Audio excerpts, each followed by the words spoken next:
This is a presentation of the Oklahoma Sports Network.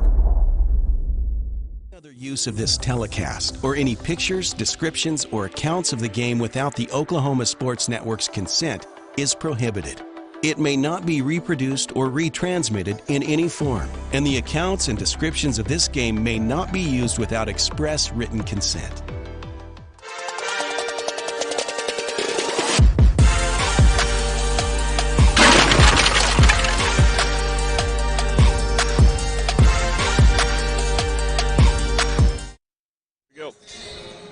Good evening, ladies and gentlemen. We are live here from J.E. Sutton Fieldhouse, home of the Midwest City Bombers, as the Lawton Wolverines are coming into town for this Friday evening showdown. I'm Ray Maytubby alongside Jordan Ray as we are 10 minutes away from the start of the girls' game.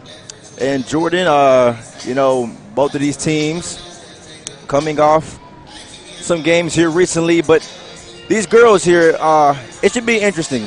Midwest City's girls, they're likely will have a big advantage over Lawton's girls this evening. But what do you expect from both teams, though, going into tonight's game? First of all, Ray, it's good to have you on for a basketball game that doesn't feature Del City. Absolutely. You're branching out, so I'm proud of you. All right, anyway, in this game here, this is a real important game. For Midwest City, I think they're going to win, but they need to play at a very high level, especially when it comes to turnovers and free throws. And again, free throws, Ray, it doesn't matter how good the opponent is. Right. That's the same. It's the same challenge every time. You have to look at it that way. So if you're playing a team that you're a lot better than, it doesn't have any impact on how you'll shoot free throws. It shouldn't anyway, in theory. So that's obviously something they'll need to shore up, because obviously they have a very tough game Tuesday. And then and the Lawton High is an interesting team. They have beaten the teams that they can beat in girls in this district. And we'll look at it further, but that's going to be Western Heights and John Marshall the first time around. And, they're not a very deep team. Obviously, they have a very small roster right now. They have 8 players. So it's a tough time for them. So we'll just see if they can challenge Midwest City by playing hard, having a good attitude, and maybe if they hit some shots, they'll make this game interesting. And we will definitely see. It is alumni night, so it's going to be a packed field house this evening. And Jordan Ray also did have an interview with Coach Knight. And we're going to send you all to Mid-Dub Basketball on the Oklahoma Sports Network.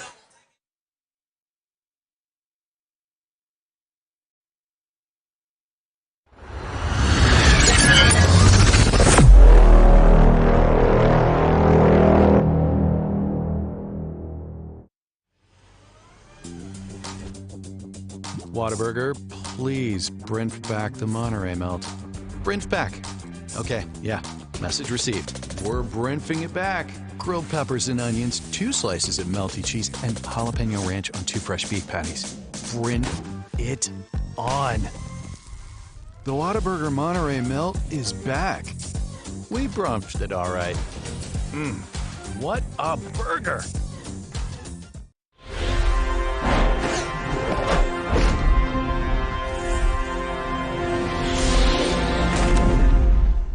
Okay, Coach Knight, so we're talking to you a few days ago. You were played in the Shawnee tournament for the very first time. You switched to that tournament after being in the Moore tournament for several years. How would you summarize how that tournament went? I believe you girls went 2-1, correct? Yes. It wasn't our best showing at the beginning against UConn. They shot the ball extremely well, and we just kind of struggled to get going. But we were able to bounce back, had 2 big wins. I think we were struggling with the confidence. Second semester hasn't been our best since, January. So we're kind of just trying to figure out some confidence, letting the girls get back in a rhythm. And so that was really good for us. Now, you did have a rough stretch in meaningful district games against Classen SAS and then Duncan. What was the message to your team after that stretch? What was like, hey, we gotta change this or that? I was very upset on the Classen game on some stuff that had nothing to do with my girls. So I was just really pumped, fired up, ready to come and see them here. I'm still really excited to see them on a different court. So just kind of bouncing back, telling them they're okay. because there was a lot of things that happened that were out of our control. And so I think the biggest thing was letting them know we're still us. We still get a chance to get our get back, and just moving past that. Okay. And then you got a stretch that would be considered on paper easier. Western Heights, your last game, and then Lawton is the game for tonight, or the game coming up here. What is some things you want your team to be more consistent about? Valuing the basketball, sharing the basketball. That was a big thing. We were emphasizing on sharing the basketball, going inside and out, especially in zones, feeding our posts, letting them do some work early so that our shooters like Sadie can spot up. So the biggest thing is just still focusing on us, not letting up no matter who the opponent is, showing out every single night, whether you're up 20, down 20, and just focusing back on us and stop worrying about who we're playing. Okay, and let's talk about a player here too that I know plays a lot, and what can you say about this player and how they've helped your team? And that's going to be Layla Jones. I know she moved in from Millwood, and she's a very aggressive player. Looks like she's got very sound fundamentals on offense. But how has she helped this team, and what type of addition has she been? She's done a good job. She had some big shoes to fill with the walking double-double from last year.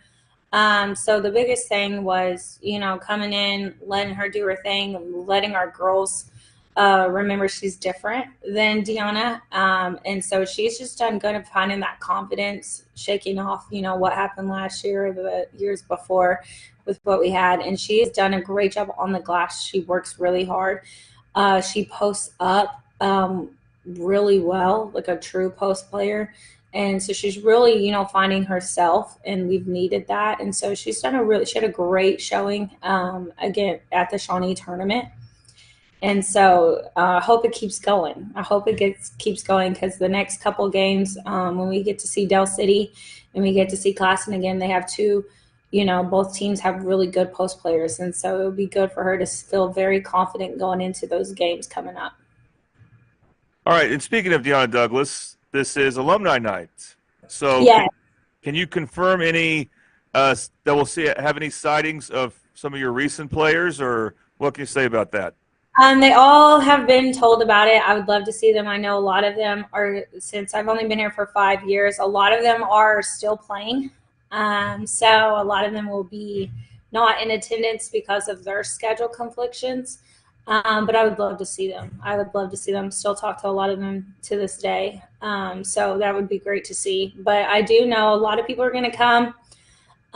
We're hoping to do something special for Rashay Jackson that night. And so it will just be a good time, a good group. And we're also letting our 8th graders come up to see, let them, because they've been undefeated. So it'll be a good night for sure. Okay, a lot to look forward to, and we're glad we can be there. Thank you, Coach. Thank you.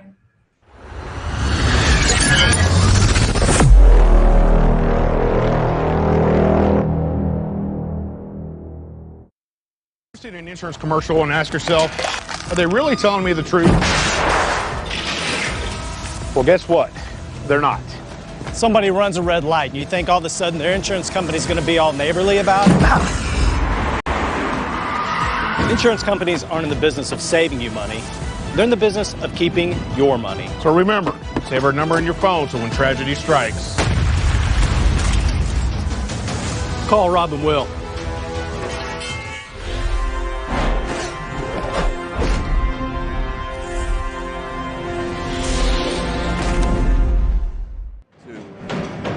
And we are back live here at J.E. Sutton Fieldhouse, home of the Midwest City Bombers, where the band is tuned up.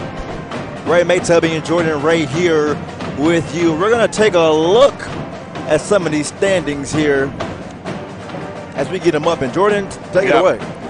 First thing you'll notice, of course, Del City girls are dominating. Not the most, well, they're tied with the most wins with Class and SAS, but they got way more district points. Kind of a sign of how well they've been playing. As for Midwest City, they are neck and neck with Duncan for the 3 seed, and you want that 3 seed if you can get it. Duncan has a tiebreaker over Midwest City, I believe, not because they have more district points, but because they won by a bigger margin against Midwest City, they won by, I believe, 10 or 12. Midwest City beat them by 5 earlier in the year, so they have the greater margin of victory there. All right. So they need Duncan to lose. They need to pull off maybe a bit of an upset against Del City or Class and SAS when they play those teams. Lawton, like I said, they took care of business against Western Heights and John Marshall. If they can finish with a 6th seed, you know, that's a more winnable first-round game for them. It will not be a true road game if you get out of the bottom 2.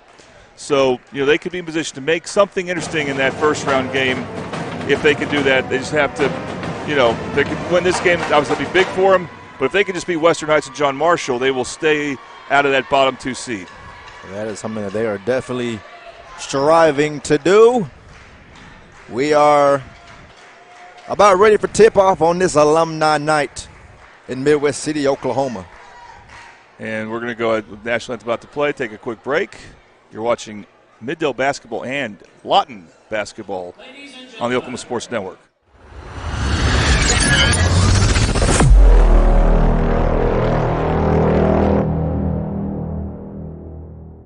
Can you describe Whataburger's honey barbecue chicken strip sandwich? The chicken just has a certain... And then there's the sauce that just gives you a little bit of... And the cheese? It's the exact right amount of... It's almost too hard to put it into... Yeah, that's the word I'm looking for. The honey barbecue chicken strip sandwich at Whataburger. Just like you like it.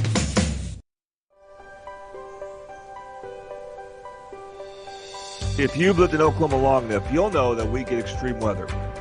With that extreme weather comes hail damage to your roof and an insurance claim. When that happens, there's not a better company to deal with on your insurance claim than Cantrell Roofing and Construction. Since 1987, Cantrell Roofing and Construction has proven to be the best in the business, and always remember, got hail? Call Cantrell. Call them at 405-642-8558. Experience the best wash in town at Tommy's Express. You'll love our open and bright tunnels, easy loading flat belt conveyor, unlimited membership, and free vacuums and mat washers.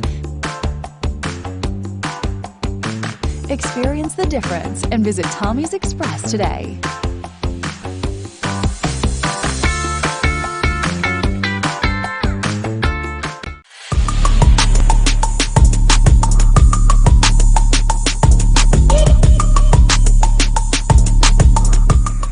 And we are back live, ladies and gentlemen, as we are about to get this first quarter going, ladies and gentlemen.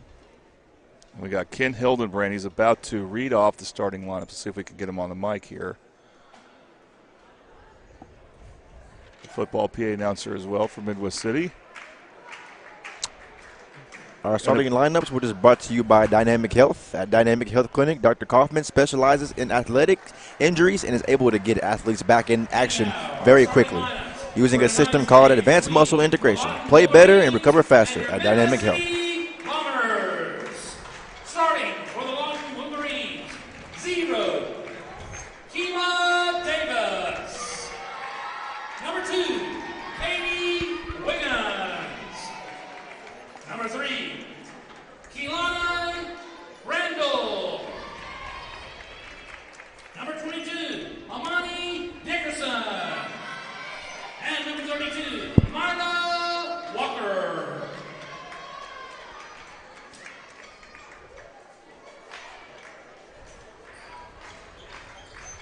And now, your starters for your Midwest City Bombers.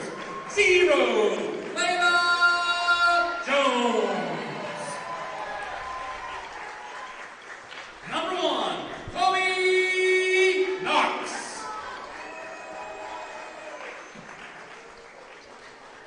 Number 3, C.D. Johnson. Number 12, Kennedy Downer. And number 13, 7 Miller. All All right, we thank Ken Hildebrand and Dynamic Health Clinic. Let's look at the starting lineups one more time here. And what's interesting, Ray, Seven Miller starting for Midwest City. I think that happened a few games ago. Last time we had them on was 2 weeks ago. She still was not back in the starting lineup. She had broke her hand. Speaking of that, they were not sure if they were going to Kennedy Downer back with the same injury, broken hand, but she is in the lineup. All right. So, and also this is a game where Layla Jones has a bit of a start, have a height advantage, so we'll see if she can take it. All right. Well, this first quarter is brought to you by Scrambled. We start this game the way you should start your day. For breakfast or brunch, try their chicken and pancakes and deep-fried French toast. You can catch them at 1742 Northeast 23rd Street, Suite at OKC. And their number is 405-900-5972. As we await tip-off, ladies and gentlemen, for this ball game. And here we go. The Bombers wound up with it's Kennedy Downer. And she's at the top of the key. Trying to find somewhere to go. She does find somewhere. It goes back to her, though, right back to Chloe Knox. And she goes across the court. Puts up an early three, not afraid of it. It's no good from C.D. Johnson. The rebound there by the Wolverines. Well, I'm pretty sure, and I know Ken Hildebrand announced it's C.D. I think it's Sadie Johnson. And then the ball goes out of bounds. That was off Lawton High. Maybe been off Wiggins, but the refs say otherwise. I think one thing Midwest City would like to do early, like any team that feels like they have the better players, is use your defensive stops to get in transition. Right. See if you can start scoring in transition early and often. Well, they're going to look to pass it in. A little way too high. It's a good She's trap. trapped there, and then the ball will go out of bounds on the Bombers. Layla Jones came and made a good trap because that may have been Dickerson, actually, who was crossing the timeline with the ball. And you don't want to, when you know a trap's coming, you cannot just pick up your dribble at that dead man's corner there. You only have 90 degrees of space. Right. But Lawton High dodged a bullet.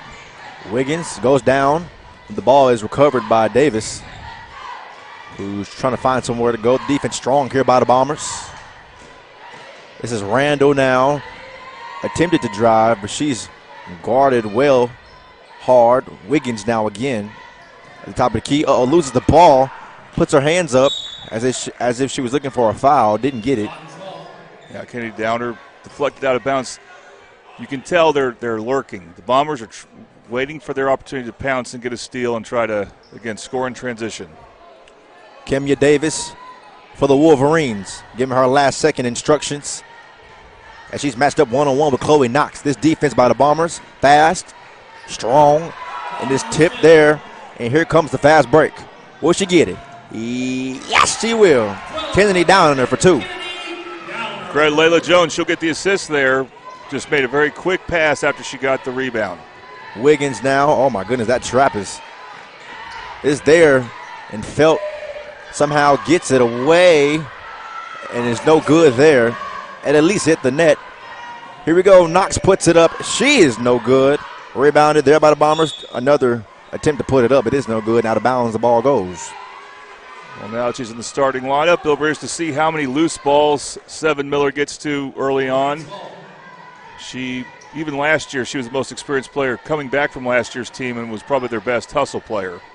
Kemia Davis for the Wolverines now. Matched up again one-on-one with Kennedy Downer. The pass out here to the corner, puts it up, and there's no good, in and out. Beautiful shot, though. Had to look. Rebounded here by Sadie Johnson. And from the corner, drives, passes, beautiful pass. Just couldn't hang on there. Three ball. It is no good. Too strong there. But the hustle and effort there by Chloe Knox to get her own rebound. It was a good rhythm three by Knox. That was a good attempt. Yeah. Started with great dribble penetration along the baseline by Seven Miller. Just missed the shot, though. But they forced a jump ball. They should get the next one, I think. Here we are. Pass back to Randall.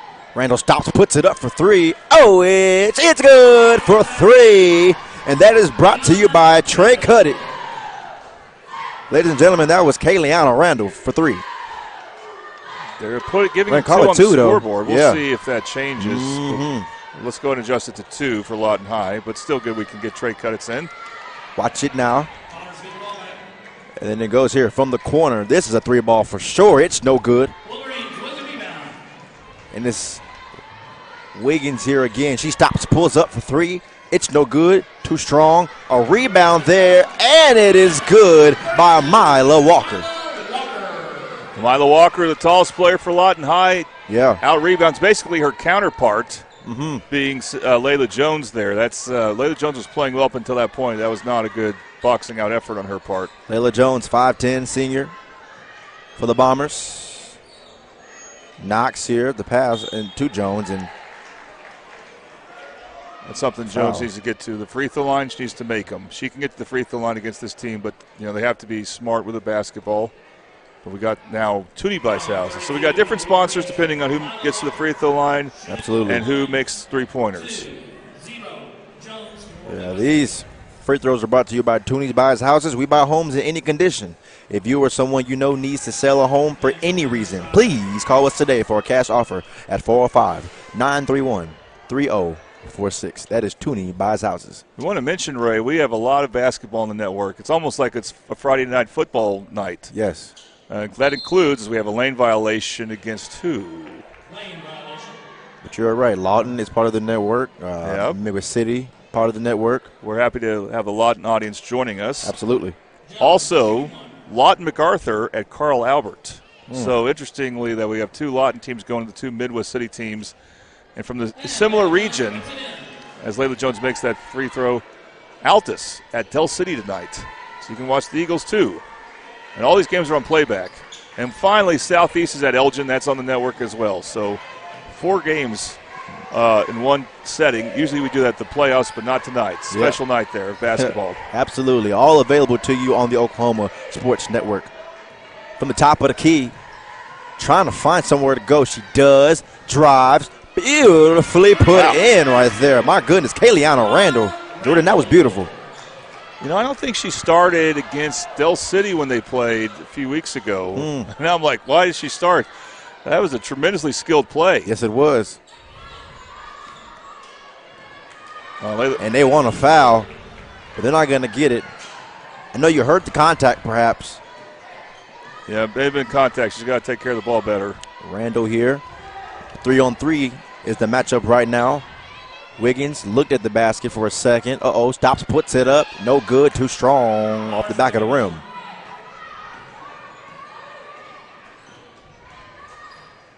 So Lawton High is playing 2-3 zone. They're going to obviously try to shoot outside shots. 2 things is just keep passing the ball around, but be patient, but then also attack the offensive glass. It might be the best way to get points early against this if you're not making shots. So with a bounce pass attempt to Layla Jones is a failed attempt as it goes out of bounds. I believe off. Yep, the Wolverines and the Bombers will have possession. Some substitutions being made now here for the Bombers as Kaya Jackson will come in. Puts it up. It's no good. From the corner, Sadie Johnson's going to pass it to Kennedy Downer. There's going to be a travel on the Bombers. And you can just tell by Coach Knight's body language after that play, she's probably a bit disappointed in how this game has started for her ladies. Well, they did win their last district game against Western Heights, but they hadn't played well up to that point. They lost a couple of district games to Duncan and Class SAS. Another helped them do better than that. So they're not quite in a good rhythm right now, and you got to deal with some fouls they may not like. Yeah. That was a questionable one. I think it's not a bad call, but questionable. Chloe Knox will get called for a foul. She got all ball, though. Absolutely. May have some body contact. If you are the Wolverines, these free throws right here, these are needed. They're Trey Cuttitt's free throws, too. Yes, they are. Those have to be capitalized upon, especially with them having a lack of depth on their bench, on their roster. I wonder if Midwest City would like to press some more, but they got to score to press. Dodged the bullet there with those 2 misses. Absolutely. Both of those attempts no good. And Kennedy Downer right now dribbling, matched up with Wiggins, gets it to the corner. The defense from the Wolverines has been pretty strong. They've been everywhere. Not backing up, not backing down. And Downer matched up with Wiggins. She finds Knox right back to Downer, top of the key. Goes to Jackson. Watch it. A 3-ball here. It's no good, in and out. She had the shot. The Bombers, again, have their own rebound. Here from the corner for 3. It's good. Oh, my goodness. Sadie Johnson for 3. And that was brought to you by Bobby Lewis Insurance. That was created by Janae Say. Got a steal when Lawton High had the rebound there by forcing that turnover, giving Midwest City an extra possession. They get some extra points. Oh, my goodness. And down goes somebody on the court. You heard that. Everybody said, oh, ah. That was Wiggins? Yeah, that was Katie Wiggins.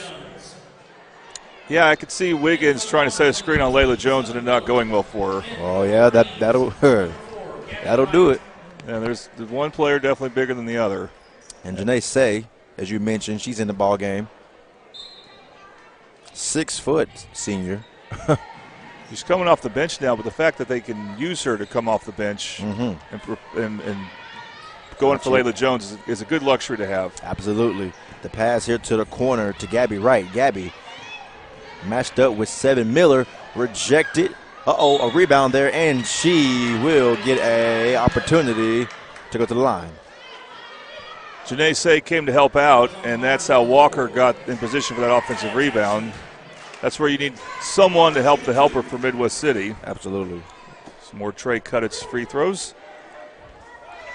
And that time they're capitalized. Again, these free throws brought to you by Trey Cuttit for the Wolverines. And Mila Walker, can she attempt? No good on her second attempt.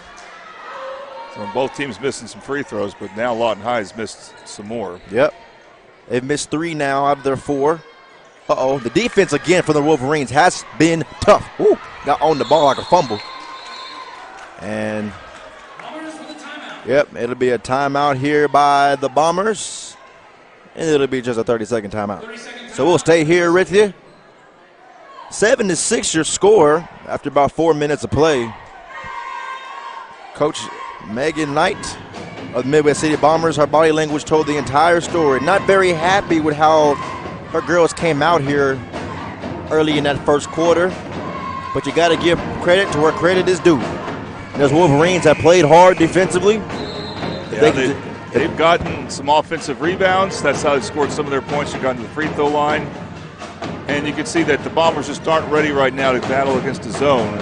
And that's, I don't think they'll see zone against Del City on Tuesday, but they'll see zone at some point in the future. They got to be ready for it again.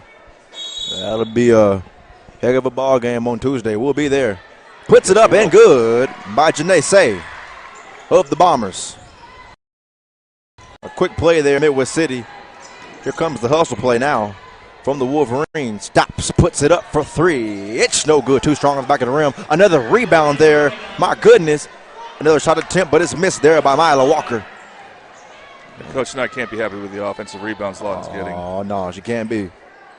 And as 45 seconds in the first quarter is among us, Jackson with a nice catch there.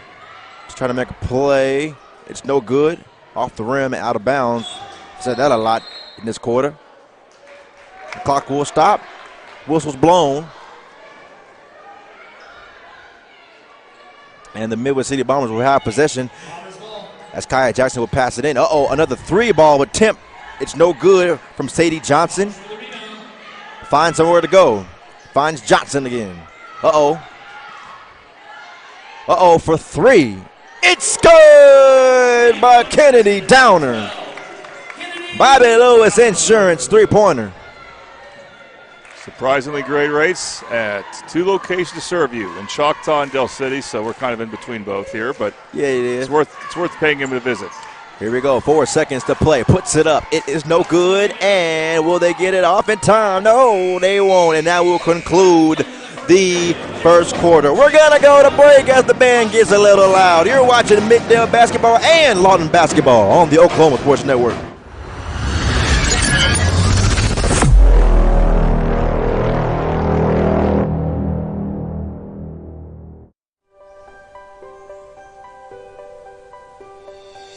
If you've lived in Oklahoma long enough, you'll know that we get extreme weather. With that extreme weather comes hail damage to your roof and an insurance claim.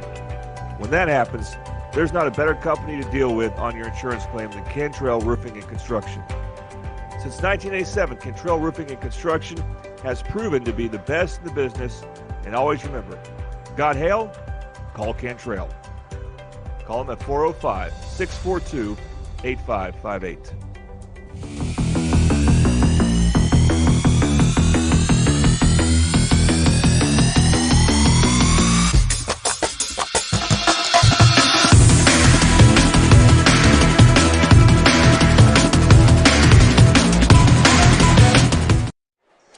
And we are back live here at J.E. Sutton Fieldhouse, home of the Bombers, to begin this second quarter, which is brought to you by Buffalo Wild Wings, 5500 Tinker Diagonal in Dale City, Oklahoma.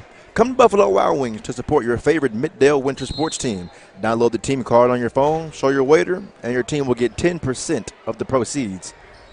Here we are back now on the court. Ray Mates-Hubby and Jordan Ray on the call for you just joining us. Puts it up. Oh, rolls out. Kaya Jackson trying to fight for the basketball on the Bombers' behalf. Uh-oh, watch it now. A slip there. Stops, puts it up. Oh, my goodness, it's rejected there by Janae Say. Just got her arm in there real quick. Great block because she didn't let her body get in the way and foul her. Another attempt for three. Jordan, she on fire. Sadie Johnson, say her name. Sadie Johnson. Woo! She's the best shooter on the team. There's no doubt about it, and it's just a matter of time before she gets going. So the Bombers were off to a cold start. Now they're starting to separate themselves because, again, you can get open threes against a 2-3 zone if you're patient. Absolutely. Continuing with that trap. Stops. Gives it off now, and she puts it up, and it is beautifully made there by Chloe Manriquez. It's Manriquez? Manriquez. Okay. Nice shot right. That's an unusual spot to make a shot. You don't normally shoot shots there, so got the nice friendly roll. And Lawton High's hanging around. Oh, they love that corner. Oh, and that might as well go as a pass there from Kaya Jackson. Back to the Wolverines. Stops, puts it up. It is no good there. Ooh, a physical on the rebound. It's Kemya Davis. I like the minutes that Janae Say's given them. The one thing you would want to see from her is get some offensive rebounds and putbacks if you're still in. Of course, now she's going to take a break. And we're going to see another 6-footer in Jordan Hanna. I like her game, too. Oh, yes. She's not as much of a physical presence, but she's very quick. So we're seeing three different centers for Midwest City. Layla Jones, Janae Say, and now Jordan Hanna. All seniors, too. I was just about to say they're all seniors as well. So that is a nice addition to have to your team. Another three ball. She better stop. Oh, Sadie Johnson for three. That's brought to you by Bobby Lewis Insurance. We got a timeout on the court. 30 seconds. We're going to stay with you. Coach Smith, Reggie Smith is the name, not Chavis Smith. That's the Lawton High boys coach. He was furious with his team about something. Yep. I don't know if they want to change defenses, but again, if you play a 2-3 zone at some point, the other team will get an open three-point shot if that's what they want. 17-9 your score. And we ended the first quarter with a 7-6 ball game. The Bombers were up by 1, and here we are not that far into the second quarter, and they have ran with the lead, scoring 10 almost unanswered.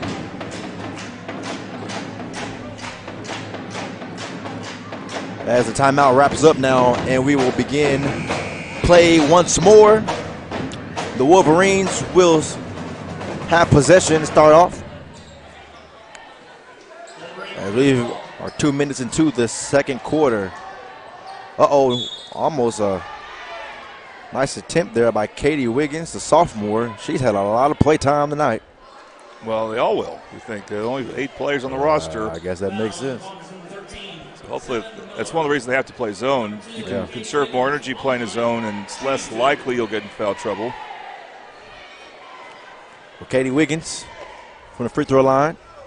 Oh, man, she's over 3 now.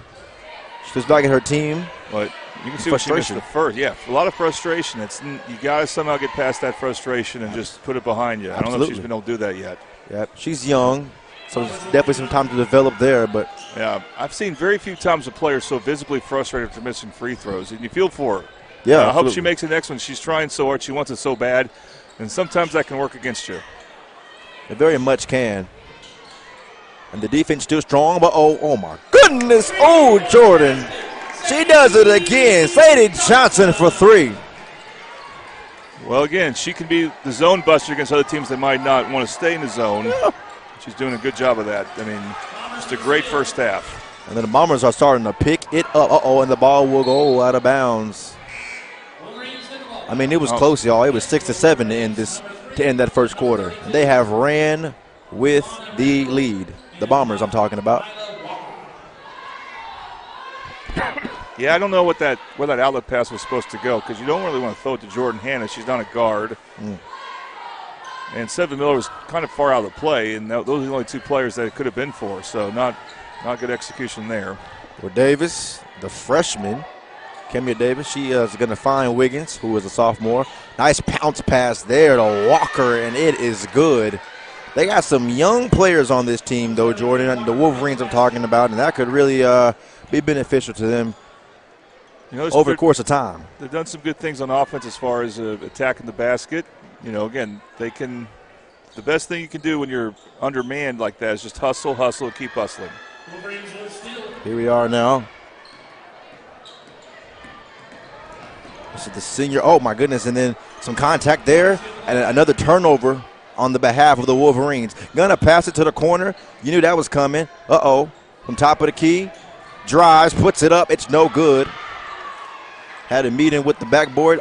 She somehow gets out of the scuffle, and she puts it back up and in by Miller. Excuse me.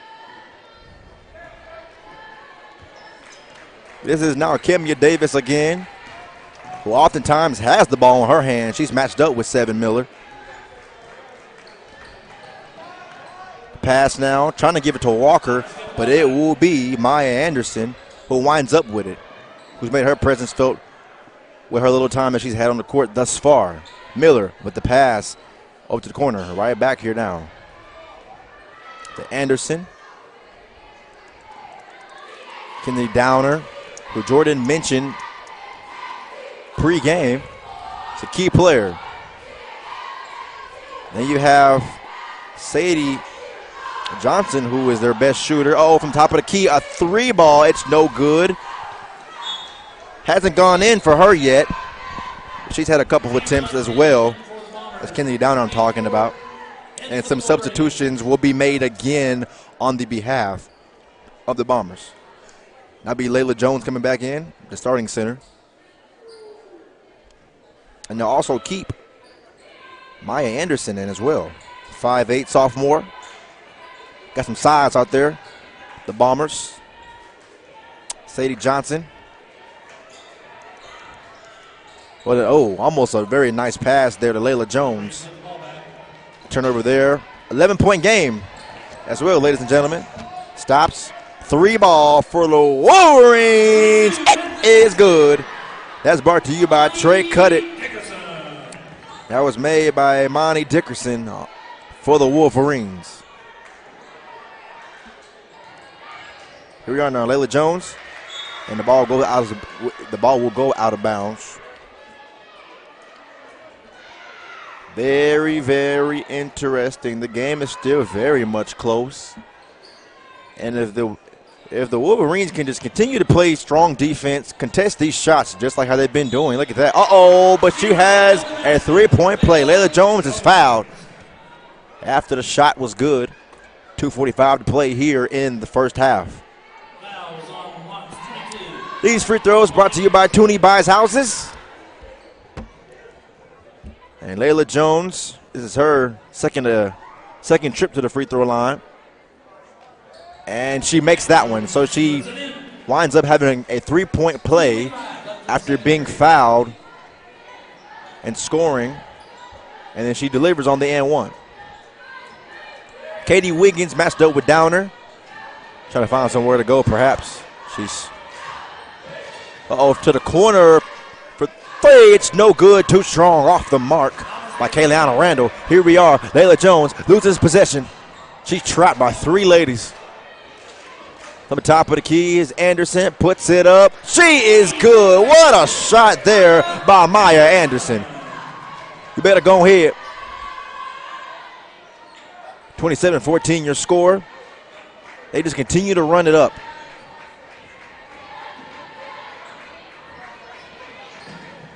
One-on-one matchup here. An attempt to steal it by Anderson.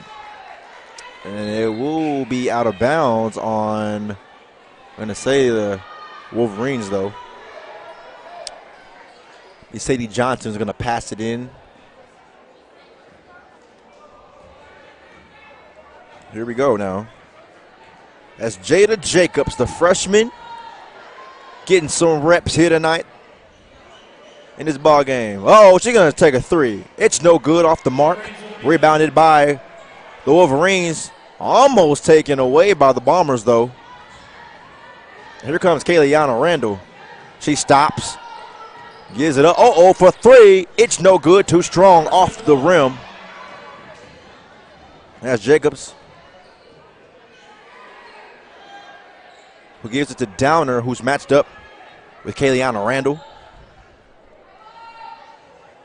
1:13 to play here in the in the first half, second quarter.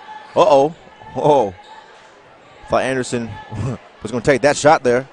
From the top of the key now. Uh-oh. Right back to the right wing for 3. It's no good. And every time she makes a three-point attempt, it's almost just, it gets you on your feet. Because she's been electric from behind that three-point line today. Here we go. She has a look. Can she get it this time? Yes, she does. Kayleana Randall for 3. I apologize for being gone. Ray had some technical issues somewhere else to take care of. As we can see, it's all right. Lawton High starting to score a little bit. They're hanging around after a three-point shooting barrage by Midwest City. Yeah, 10-point ball game, 17-27. Your score with 23 seconds to play, and they put it back up in. That is Maya Anderson again. She has made her presence felt since she has been in this ball game. Look at that defense. She's strong, staying with her. Maya Anderson, a sophomore. Kimia Davis, a freshman. Uh-oh, down goes Maya Anderson, and it's no good, though, by Wiggins. Woo! And that will conclude the first half. Ladies and gentlemen, we're going to go to halftime. You're watching Mid-Dub Basketball and Lawton Basketball on the Oklahoma Sports Network.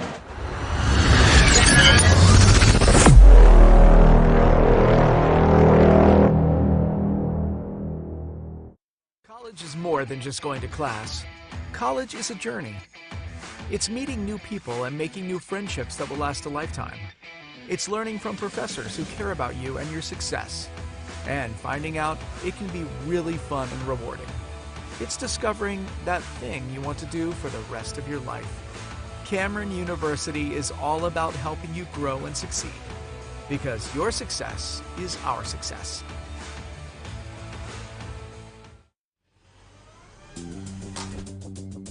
Whataburger, please Brent back the Monterey melt. Brent back.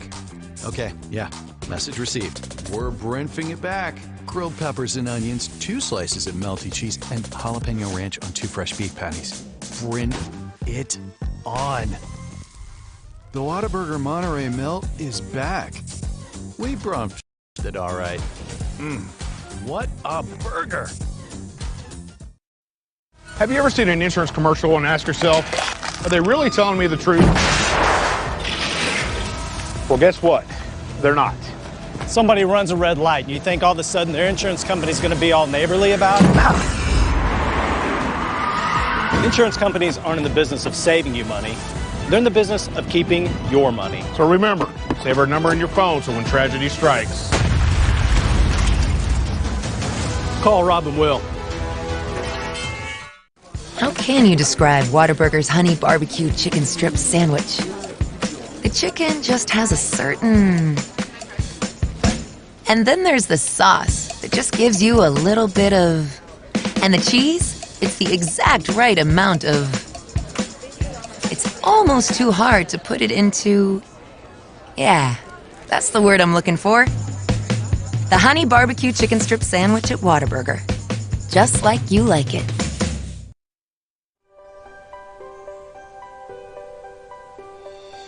If you've lived in Oklahoma long enough, you'll know that we get extreme weather. With that extreme weather comes hail damage to your roof and an insurance claim. When that happens, there's not a better company to deal with on your insurance claim than Cantrell Roofing and Construction. Since 1987, Cantrell Roofing and Construction has proven to be the best in the business, and always remember, got hail? Call Cantrell. Call them at 405-642-8558. The Honey Butter Chicken Biscuit at Whataburger, available from 11 p.m. to 11 a.m. Only it's not that time right now, so it's not available.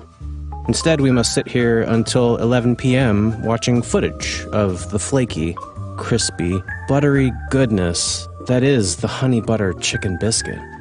Once again, our desires are denied by, ooh, look, the Honey Barbecue Chicken Strip Sandwich. That'll hold us over till 11 p.m. What a burger. Experience the best wash in town at Tommy's Express. You'll love our open and bright tunnels, easy loading flat belt conveyor, unlimited membership, and free vacuums and mat washers. Experience the difference and visit Tommy's Express today.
All right, welcome back to Middale Basketball on the Oklahoma Sports Network. I'm a little bit off camera, but that's okay. The person we want on camera is on camera right now. She was a star at Middle City High School back in the day.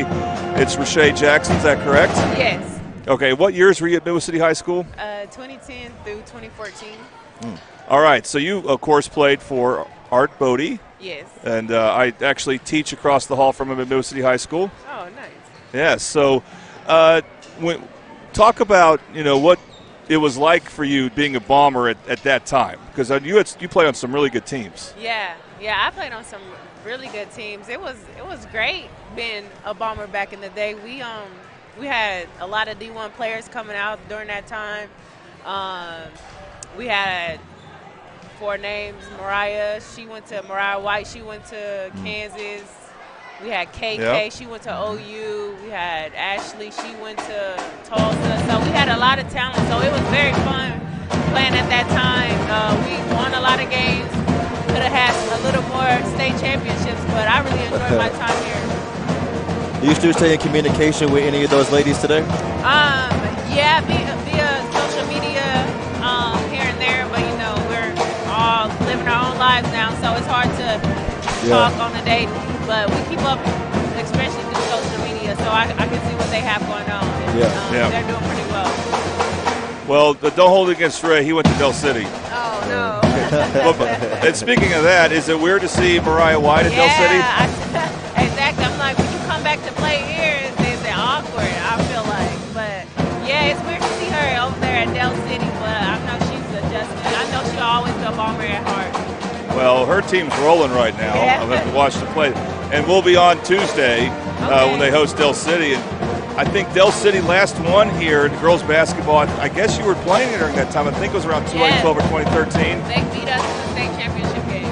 And there's a state championship game, It was a heartbreaker. Is this place, I don't know how often you come back to J.E. Sutton during a game. Is it different, or is it kind of how you remember it? The gym looks exactly how I remember it. Everything looks exactly the same. I guess the only thing different is the people in it, but everything looks the same. Get you on second. Feels exactly like home. Have you been in contact much with Coach? Well, I call her Coach Knight. People still call her Malloy, but the girls' head coach, of course, here. I have not actually. I know when I got for the jersey ceremony, she was in contact with my sister a lot because they had planned and coordinated everything. Before as her and I communication, we haven't. I spoke to her that she wasn't even here for the ceremony. I think she had to be out for some reason, but no. But I hope I get a chance to talk to her tonight. I'm looking forward to it, and I appreciate everything she's done for me as far as like getting the jersey and getting my little memorabilia stuff hung up in the gym and stuff. So I appreciate her. Okay, if you would brag on yourself some, what were some of your recognitions in high school? I know I won. I'm sure you made All-State and all that. But All-State, Gatorade Player of the Year. There you go. The Coaches All-American team. I know I was a Parade All-American, so those are pretty much I remember off the top of my head. All right, Lawton High makes a couple free throws to get within 10. Yep. And where are you living now? I moved back a year ago, so I'm actually living in Yukon, Oklahoma. Okay. All right. Yukon. All right. Well, are you involved with basketball any? My sons play, my kids play, so we're back in it. We're a basketball family, so. Yeah, I'm enjoying coaching him and watching him play, and hopefully he surpasses me and do great things. Do they listen to their mom? Huh? Do they listen to their mom? Not as much as they should. Okay. Is coaching, I guess, at a level like this ever something that you would ever consider? Or? Yeah, I definitely considered it. I feel like it's very time consuming. Oh, absolutely. I haven't jumped into it yet because I'm trying to focus on my kids. But as they get older and they start, being more independent, I feel like coaching in high school is something definitely I would explore. Okay. And it reminds us where you went off to college? I went to Duke University. Okay, like Sheldon Williams did years earlier. Yes, we have pretty much the same. We even went to the same elementary and middle school, I think. Where'd you go to middle school? I went to Maroney. Maroney? Okay. Oh, he may have went to Jarman. But they're all one together now. He went to Midwest City and Duke. Well, I think it's great that they recognize you, but also now that they have only one middle school, the 8th grade team were all recognized for being undefeated. Right. So, that's great. Yeah, hopefully they'll be able to come by around here some more and pass on some wisdom. Yeah, for sure. How many times have you been back here since you moved back, you think? Since I've moved back? Yeah. I've been here a couple times. I worked out here because I'm friends with the men's basketball head coach, Tori. Oh, okay. So I worked his son out and my son here a couple times. So I've been back probably about 2 or 3 times. Okay. I went to one of their away games. Well, I just realized then when you said all that, because I knew you guys were friends, but you graduated the same class as Tori. No, I think he was a couple years younger than me. Oh, okay. Actually, yeah, he was a couple years younger than me. Close enough. But you remember him when he was young and. Right. Yeah. For sure. So is your son, is he in high school, college? I mean, or middle school? My son, no, he's only in 3rd grade. Okay, I got you. So he's young. Yeah, got a long way to go. I like it, though. That's nice. Yeah. Well, we really appreciate having you on. Sorry we couldn't get you on a little sooner. No, it's no problem. You know, if you're ever back here and we're calling the game, you can always drop in on us, even during the game. Absolutely. Because as they say, they love to say this, once a Bomber, always a Bomber. For sure, always. That will never change. All right, well, thank you very much. One more time, your name? Rashay.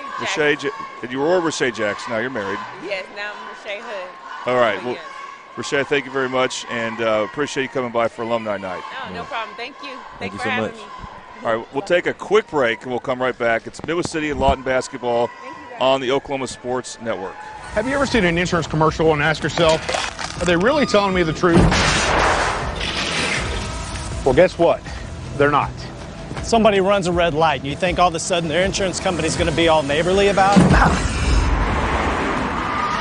Insurance companies aren't in the business of saving you money. They're in the business of keeping your money. So remember, save our number in your phone so when tragedy strikes, call Rob and Will. And we are back live here at J.E. Sutton Fieldhouse, home of the Midwest City Bombers. Ray Maytubby and Jordan Ray, for those of you just joining us. Thank you to those of you who are just joining us, and thank you to those who have stayed with us through this ball game. 34-19 your score, as the Lady Bombers are ahead right now. And here we go. It's Sadie Johnson with a pass here, and she'll be fouled. That is Janae Say, who will be going to the free throw line. The free throws are also going to be brought to you by Tooney Buys Houses. We buy homes in any condition. If you or someone you know needs to sell a home for any reason, please call us today for a cash offer at 405-931-3046. And her first attempt is good, making the score 35-19. And she awaits her second. And that's good. Janae Say, 2 for 2 on that trip to the free throw line. The Wolverines, who have, if you've watched the game, they've actually fought very well, even despite not having all that much depth on their roster. Have 8 ladies that are available to play. And if you know anything about sports, that makes a whole lot of a difference. Yeah, and, again, I like their scrap, and if they just were shooting free throws better, this would be a competitive game. Yeah, absolutely. They've had their opportunities. This has been hard going for them when it comes to the free throws. Oh, a turnover there. Throw it into traffic. Here we go. Back pedal, stops, slows down, puts it up for 3. It's good. Lord have mercy. Chloe Knox for 3. That's brought to you by Bobby Lewis Insurance. They're getting the rhythm, and I think the Bombers definitely because I remember doing their last home game against Altus, they like this goal better. The girls definitely like this goal better than shooting at. And Kemia Davis, the freshman, drove in and was rejected. The ball was loose, and now you will see Seven Miller pass it in now. Boom. And that is to Kennedy Downer. Here we are. Girls looking a little tired. Third quarter, we're about halfway through it.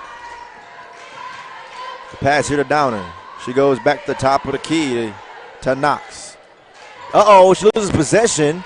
Opportunity for the Wolverines. I think it's going to be out of bounds. Yep, on the Bombers. Believe so. Am I wrong? Oh. Nope. That'll be Kayleana Randall to pass it in now. Gives it to Wiggins, sophomore, who's been very frustrated with some of her play earlier in the first half. Her free throw attempts specifically. That's Walker who puts it up. I think a hand was in there from the defender. Uh-oh. Lee got kicked in the head. It's Kennedy Downer. Obviously, Walker's going to have a hard time shooting over Jones. I would just say, you need to be more confident with that left hand. She made a good initial drive, and then just wasn't sure whether to go with her left or not, and it was kind of a tough shot there. Yeah, her and the 6-foot Janae say it's going to be pretty tough for Mila Walker. But Mila Walker has made her presence felt in this ballgame, though. All respect to her. She's a sophomore. The pass here to Chloe Knox. Knox back to Downer. Right back to Knox. Uh-oh. Thought about it. Uh-oh. Tried to get a pass in between two defenders, but it didn't work. And here we are now. It's Randall. She's going to bounce past it. Put it up. It's going to roll out. Put back up, though. It's not going to go. Right back. Thought about the three. Puts it up. It is good that time. Third time's a charm. Kayleana Randall for two. Yeah, we saw a good spin move there by Gabby Wright. Yeah. Turned out to be good for Lawton High. She missed that, but has to be a little frustrating that Nova City gave up that many offensive rebounds. And right there, that's Katie Wiggins once more. She's going to cut in between two defenders, but she will not be successful. Ball is taken away, a turnover there. 21-39, your score. Thought about it. She's going to go here probably to Johnson. She does. Whew, and she's just dangerous behind that three-point line. Knox stops, pivots. All right, back to Johnson. She has a look. She's going to take it. Watch it. Ooh, it's no good. Knox for three. It's no good. Rebounded there this time, though, by the defense. The Wolverines have it. They're moving. Can they? No. But they will have some free throw attempts, though, Jordan. And that's been their enemy tonight. Now, Randall kind of made an awkward play there, but it was an effective play.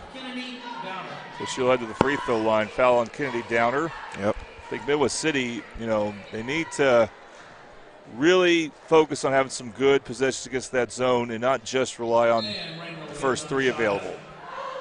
And it's just it hasn't been their best friend tonight. Those free throw attempts, that's another miss there by Kayleana Randall, the senior. And that time it is good. It goes in there on her second attempt. Those free throws are brought to you by Trey Cudditt. A big Lawton sponsor. I think he's got family on Lawton High too, so perhaps. Hope he's able to enjoy this game, even though the girls' game isn't going how he hopes. But again, you appreciate the fight they have, and of course the boys' game, we're looking forward to an epic one there. Well, as this third quarter is winding down to an end, it wouldn't hurt to talk about our sponsor, Patrick Newby, Farmers Insurance. The Newby Agency is your local Oklahoma Farmers Insurance agency in Midwest City, Oklahoma. Our agency is family-owned and operated and has been serving the public for over 40 years now. Our office is located off 29th and Air Depot near Tinker Air Force Base. Come by and see us at 560 West Boeing Drive, Suite A, or give us a call at 405-733-7671. That's Patrick Newby, Farmers Insurance. Great to have him aboard for basketball this year. Another three-point attempt for Johnson. It's no good. But guess who? Number 0, Layla Jones. Layla Jones, she can cover a lot of ground quickly. Mm-hmm. Hard to box out. Makes anybody's job difficult when you have to be one-on-one with number 0 from Midwest City. 53 seconds to play here in the third. A three ball from the corner. It's a little short. Gets her own rebound. Oh, God, she's rejected, though. Oh, gets another rebound again, and that time she will be fouled and going to the free throw line. That's Dickerson, who will be giving her 2 attempts.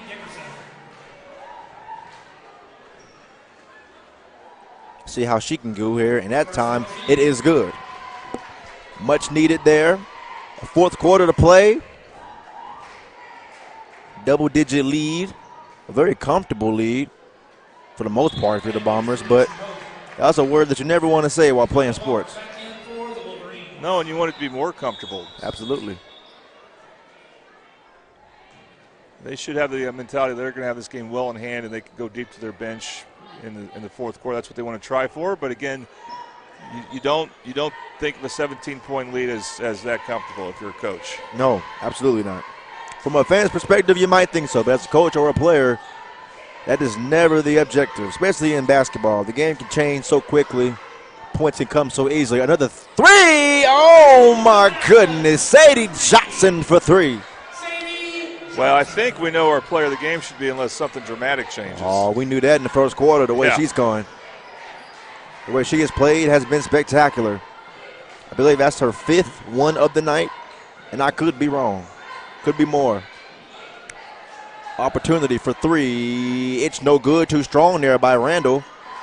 But another opportunity for the ladies in red. Puts it up, though, and she'll be fouled, I believe. Yep.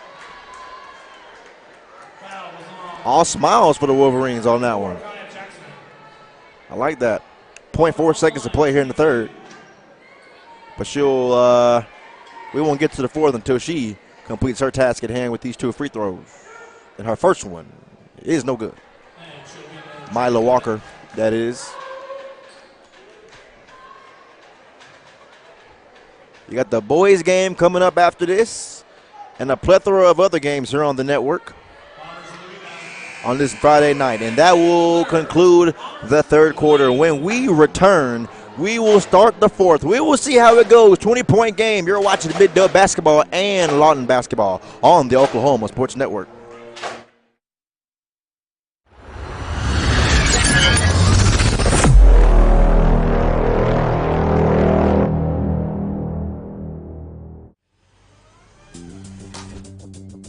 Whataburger, please Brent back the Monterey melt. Brent back.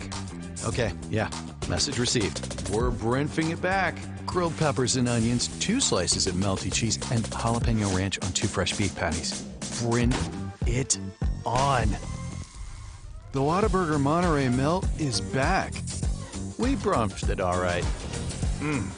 What a burger!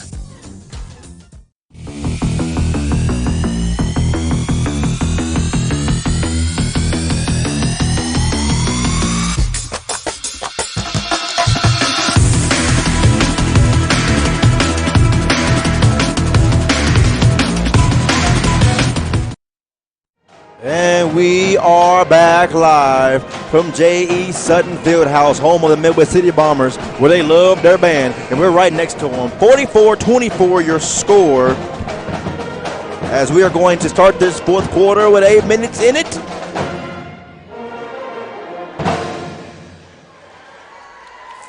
Ray Maytubby on the call with Jordan Ray. And shout out our producers as well. Here we are to complete this ball game and start the 4th, which is brought to you by Louis. Louis, we're in your neighborhood. Find them at 6007 Southeast 15th Street in Midwest City, Oklahoma. Kiana Randall now matched up one-on-one with Sadie Johnson. Yeah, that's 2 seniors, well, a senior and a junior going at it.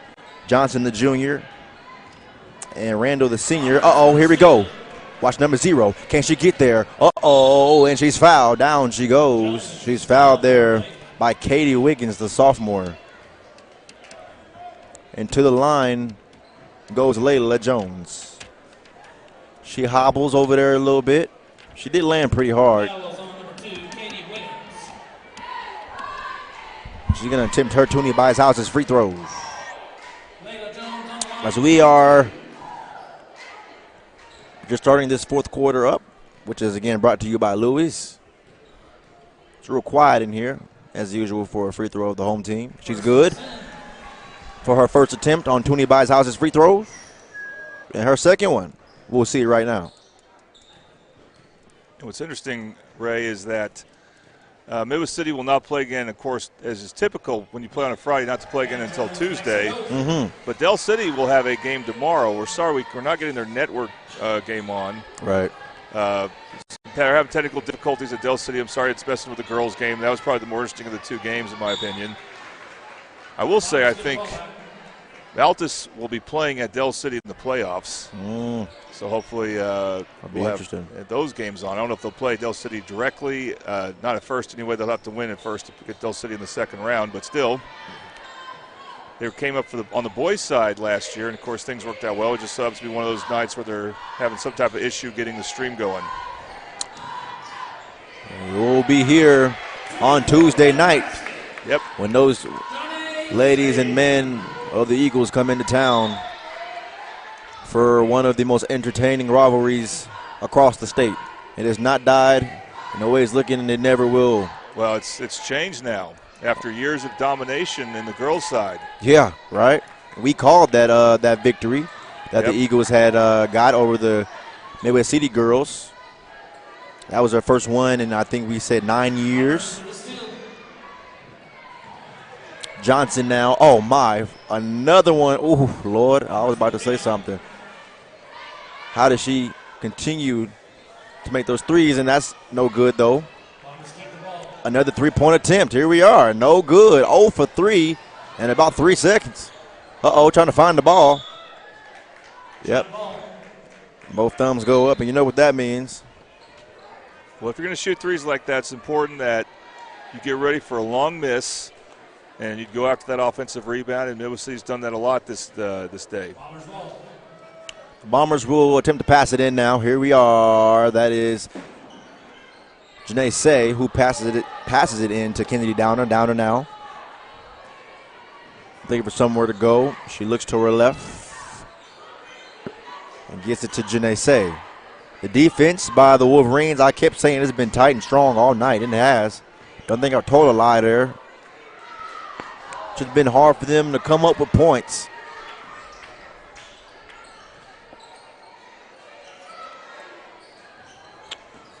And here we are. Wide nice open. Pass. Yeah, just beautifully put together there by the Bombers. She was chilling all alone down in the paint. It's just important against other teams. They find ways to get those type of baskets every now and then. They don't want to just rely on three-pointers. Downer, the pass. It's good to Knox, but the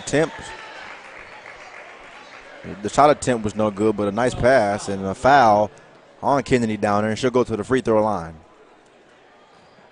Don't recall her being at the free throw line too much tonight at all. This might be her second trip, I believe.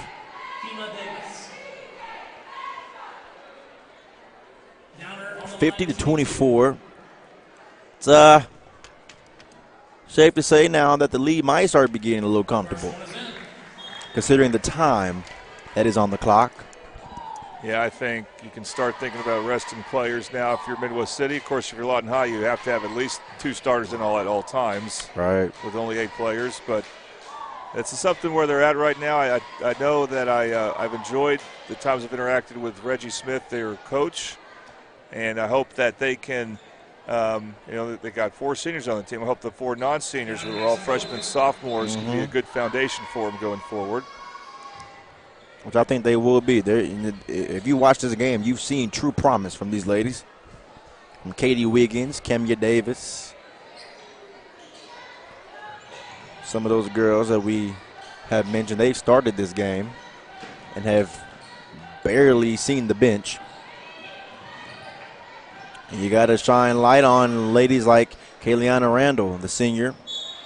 This is her last year, and she has played tough, played her butt off. She's been everywhere, has a smile on her face, doing what she got to do. Now, the Lawton High, if they finish 6th, we'll see how it ends up on the girls' side, but I think there's a good chance Still early on that to figure out, but Carl Albert girls had a big win at El Reno on Tuesday, which means actually that if Lawton High finishes 6th, which I think they will in district, they'll go to El Reno. Ooh. And they may play, this would be interesting, Lawton MacArthur in the first round. Lawton MacArthur girls right now losing to Carl Albert. Carl Albert on the girls' side, they have been on fire. And I didn't see it coming because you remember, I don't know how many of their games you called last year, but even from when they were freshmen, Essence Curry, the Lawton High scores there, and Skylar Anderson, and those two have moved on to different high schools. And Carl Albert's not missed a beat, as what a night for Sadie Johnson. Yeah. Another Bobby Lewis 3, surprisingly great rates in 2 locations to serve you, both one in Choctaw and one in Midwest City. Well, that is your Del City. That is your 100% player of the game. Yes. And the attempt is no good. Rolled off the left side of the glass. Johnson. I mean, she is on fire. The rhythm for her has been electric. And so important. Can she do it again? Yeah. That's going to be a big storyline for the game on Tuesday. Oh, man, it will be, because Del City has one as well over there.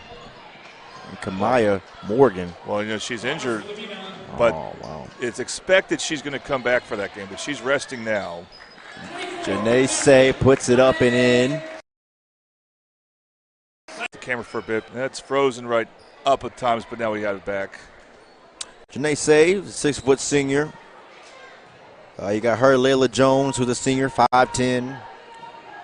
You got Jordan Hanna, 6-foot senior. The size is nice for the Bombers. It'll likely come in handy on Tuesday when we're right back here at 6 p.m.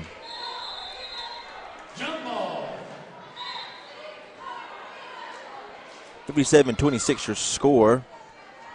And it's going to be a lot of changes for the Bombers. Yep, they're going to unload their bench, 3:12 to go. Yeah. It was a bit of a slow start in the first quarter, but again, just a matter of time before when they're home, they start making threes against the 2-3 zone, and they did. And they kind of used that to get going and get momentum on defense. And now they're up by 31. And these attempts by Gabby Wright, so fearless, and it's unfortunate they just can't go in. 3:01 to play in the fourth. In Midwest City, they need a little bit of help if they want to get past Duncan for a 3 seed. And what they really need to do for that to happen, they need to win a game against a team that beat them earlier, as we see a foul called there on Randall. And that would be, they've already played Duncan twice. They split. Duncan won by more, so they get a tiebreaker. Does Duncan? So Midwest City needs to get a win against Del City or Classen SAS. And if they do that, and then and those two teams beat Duncan when they play Duncan again, and that's not a gimme. Duncan's pretty good on the girls' side, but that's how Midwest City could catch up and get that 3 seed. The 4 seed may not be bad for them, though. It just depends on who they rather match up with. Another 3. There's Deasia Douglas. Do you know who her sister is? Who's her sister? You'll kick yourself for not remembering her. Deanna Douglas. Well, yeah. Deasia. Yep.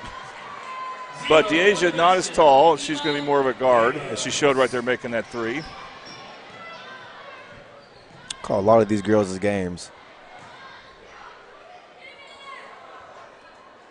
And Deanna, I'd assume she graduated, right? Yes. Yes. I know we'll see her tonight being alumni night. Alumni night, yeah. That's crazy, yeah. Well, it was a matter of time because she's been playing since she was a freshman. That's why she's their all-time leader in rebounds. Imagine that. I know she's in college. I don't know if she could get here, though. Man, those girls were very fun to watch play. Like, I had a good time calling. Oh, well, that was a big class, and they also lost their best returning senior, Markia Pratt. She transferred to Douglas. So this Midwest City team, a bit more of a rebuilding mode, but they still have the team speed. Still winging it. Yeah, they still have the size to be a factor in the playoffs. It's going to be interesting. From the corner, don't think it'll count as a 3, but it won't go in anyway. 1:40 to play here. This is Jacobs now, matched up 1-on-1 with Wiggins. Jumps it underneath, and it is no good. Nice move, though. Just didn't go in, but she will go to the free throw line. That is Jordan Hanna. You know, every time I see her in, I like what she does. She just makes something happen. Got some nice moves down there. Yeah, I think she can. She can help this team if you have Layla Jones and foul. They say infallible, but you still need size. It just makes me excited for Tuesday. Such a fun game. Yeah. And unfortunately, we're struggling to get Del City's game on, but we're hoping they'll keep trying. I know they've done it before. That's the Altus Crews taking care of that. Yeah. They did it before in the playoffs last year. They even helped us by doing the Del City Crossings Regional Championship game at Del City High School. So hopefully they'll get things going. But, Del City girls, either way you look at it, they are an unbelievably talented team. It's the first time in a while they've had, I'd say, more talent on paper than Midwest City, and they took advantage of that. But that doesn't mean Midwest City can't pull an upset on Tuesday. 1:20 to play now, 60-28. Boy, the Bombers have ran up the score. Puts it up. It's no good there, Kemia Davis. Strong defense by the Bombers. Jacobs now trying to get away there from Walker. The ladies is still playing hard. The foul there on Kiara Rollins, the sophomore. By the way, last score, here's a score update for Del City Altus. Del City up 31 by 31, 45-14 in the third. Again, sorry we couldn't get that game on. Hopefully something will happen, and we'll at least get the boys' game on. If not, it'll come on maybe recently. But Altus, they're probably going to finish fifth in that district, which is why they would come to Del City. So they're not a pushover. Altus girls are a solid team. Mm-hmm. And Del City without Kamaya Morgan, again, just taking care of business. So, again, setting up a good matchup. I think Del City will, even though they play tomorrow against John Marshall, they should be fine in that game. So expect both teams to be coming into this game with a winning streak. Oh, was no good there. Oh, man, just throwing it up and not able to deliver. All the Wolverines. What a move. Oh, Lord, that was going to be a highlight play right there. I want to say, Ray, we're going to interview Coach Knight after this and our player of the game. We know it is, so we want to make sure we read the sponsor there, but it's obviously going to be Sadie Johnson. Absolutely. And then Deshaun Denson, he is in the 1,000 Point Club, Ray. Whoa. I interviewed him earlier today. We'll have the interview setting up, introducing us to the boys' game. So. And from the corner, three from Rollins. She's fouled. And you know what that means. She'll go to the line for three. As Jordan is going to head down there with 16 seconds left to go catch Coach Knight for a good victory for her ladies. The Lady Bombers 61-28 as of right now.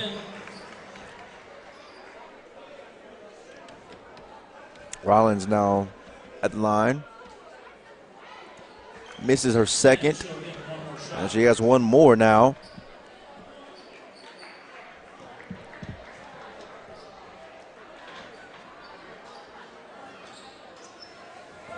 Wolverines with check that. Yes, Wolverines with a rebound.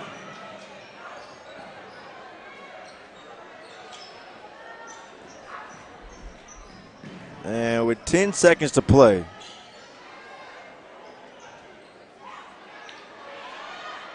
Trying to find somewhere to go. Here we go. Just going to put it up, and that will be good as done. That completes and concludes the ball game. The Bombers win 62-28. A good victory for them.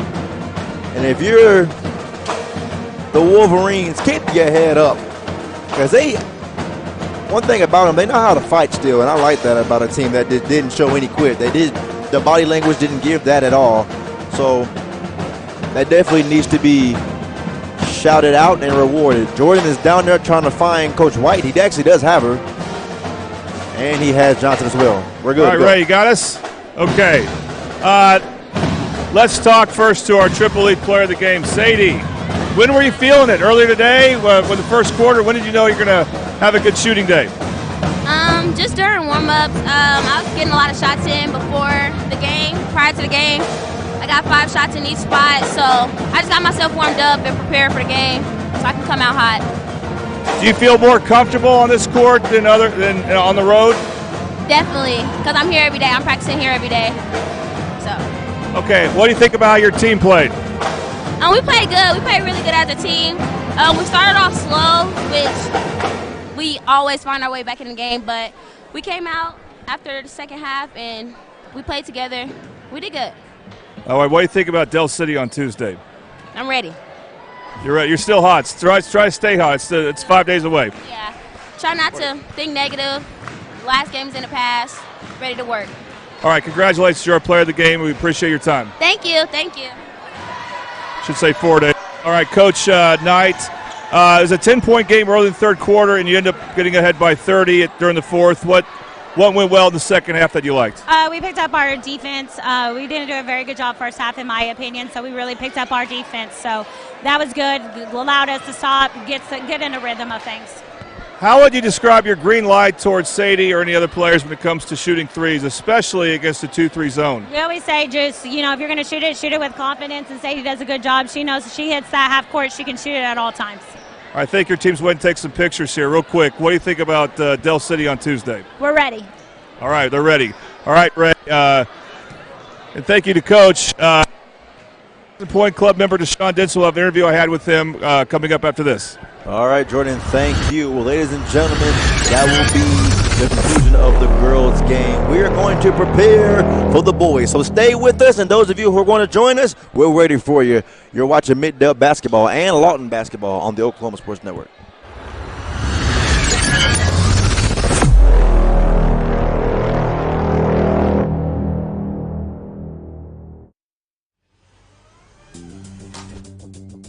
Whataburger, please Brent back the Monterey melt. Brent back. Okay, yeah, message received. We're Brentfing it back. Grilled peppers and onions, 2 slices of melty cheese, and jalapeno ranch on 2 fresh beef patties. Brent it on. The Whataburger Monterey melt is back. We brumped it all right. What a burger. Have you ever seen an insurance commercial and asked yourself, are they really telling me the truth? Well, guess what? They're not. Somebody runs a red light, and you think all of a sudden their insurance company's going to be all neighborly about it? Insurance companies aren't in the business of saving you money. They're in the business of keeping your money. So remember, save our number in your phone so when tragedy strikes, call Rob and Will.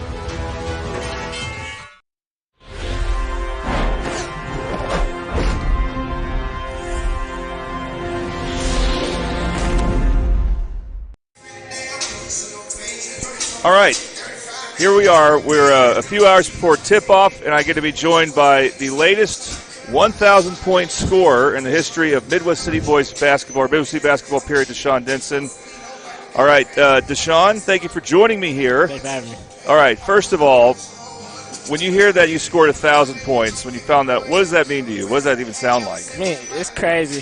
That's something not a lot of people can say. Especially, I've done 2 full high school seasons, and I don't know how much we played this year, but not the full season yet. So it's been pretty crazy. 2 full seasons, and then this, part of this season. It's crazy. That's something that not a lot of people say they could do, and it's a blessing. Well, yeah, and you're going to get recognized for it. We'll probably get it on the air after we play this video clip here of you talking. So it's obviously a big deal. And what has this season been like for you? Because, you were part of a nice scoring trio last year with Roy and Carl Sheon, and now you got to shoulder a bit more of a scoring load. You've been putting up some big numbers. What's it been like, having that more responsibility? It's been. I've had my ups and downs with it. Every game has not been my best games, but it's been fun though. Just the challenge and the watching the struggle. I mean, it's always going to be ups and downs with it, but I bounce back each time I've had up and down. So it's been a blessing. It's been a bigger road than I've had to been maybe the last 2 high school seasons, and I've stepped into it. I think I've done pretty well. We're 13-6, and a lot of people count us out, but I believe that in this group and that we can make big things happen. Yeah, what was the Tulsa Union tournament like? You guys were in that for, I think, the first time this past weekend. It was the first game we played good. We played a good team from, I want to say, Missouri. It was fundamentally sound. They ran their plays. Then the next day we played Tulsa Union, and we should have won overtime. Plays down the stretch, missed buckets, a lot of fouls, and kind of stopped us from winning. Then the next day against Crossings, we just played bad. But both games we learned from. We watched film, and we're gonna come out there. So it's Alumni Day. You're a future Midwest City alumni, of course. How many alumni do you know? I mean, I know Coach Noel is one, and of course, so's Coach Walter. Coach Walter. Sorry, Coach Walter. But they bring in other alumni, I think, to play. So have you gotten to know any others? I know a lot. Just from my freshman year, when I first stepped foot here, I mean, just knowing the history behind Midwest City, what Midwest City is known for. Every summer, every off season, alumni is always back, and I get to talk to them. Some of them text me on Instagram or stuff like that. I got their numbers, so it's cool knowing what was done here and what's been done here. So it's pretty dope. I know a lot of alumni. Okay, so I bet if you asked, a lot of the alumni would tell you that they've never been swept by Lawton High. And, in fact, I know a couple of those years I was assistant coach. We split with Lawton High both those years, so it wasn't like we beat them both times. But that's what you're kind of facing here. When you think back to playing Lawton back on December 10th, it's kind of a rude awakening, or that they're here in this district and they're going to be tough. What was tough about that team? What's important to beat them tonight? They was athletic. They rebounded the ball very well. That's what killed us. We didn't rebound. We didn't get back in transition. So the key tonight, we got to get back in transition. We got to box out. We got to play fast and just play our game. They're a good team. They're number one in the district. And they like 19-2. So we watch film, and we know what we need to do. And we just got to go out and do it tonight. All right, Deshaun, thank you very much.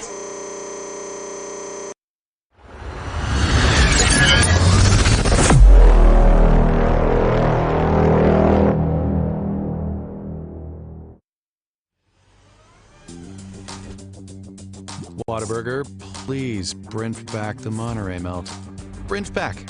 Okay, yeah, message received. We're Brentfing it back. Grilled peppers and onions, 2 slices of melty cheese, and jalapeno ranch on 2 fresh beef patties.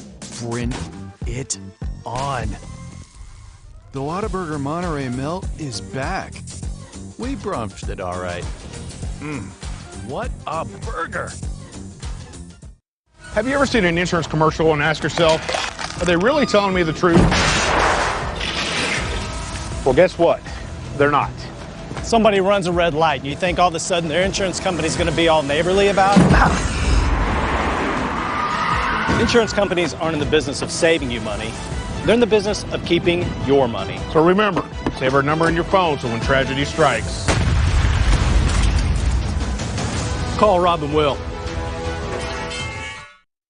How can you describe Whataburger's honey barbecue chicken strip sandwich? The chicken just has a certain...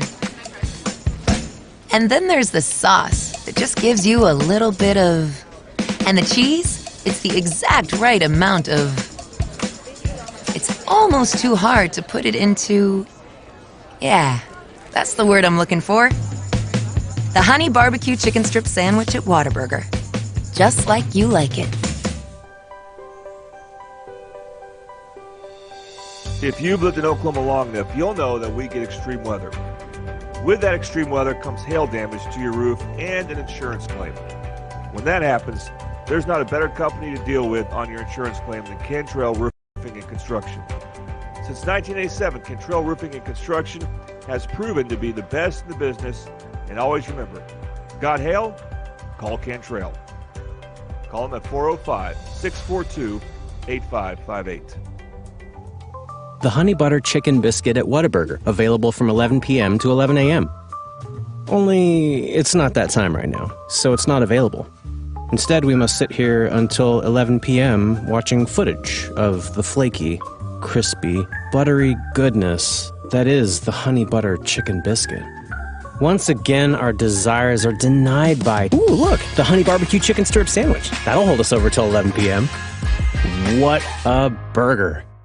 Experience the best wash in town at Tommy's Express. You'll love our open and bright tunnels, easy loading flat belt conveyor, unlimited membership, and free vacuums and mat washers. Experience the difference and visit Tommy's Express today.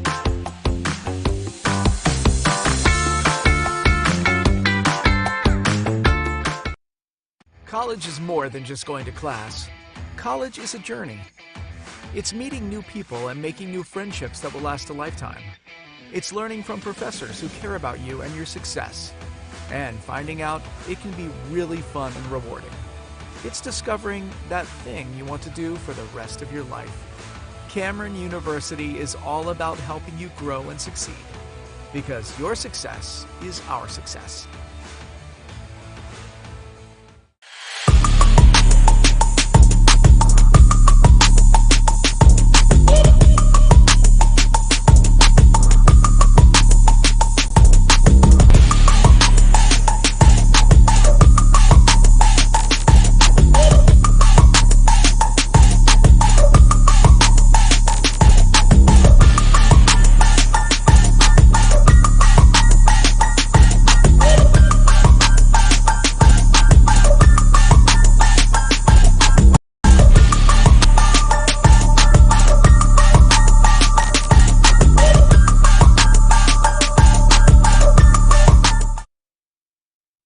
Here we go.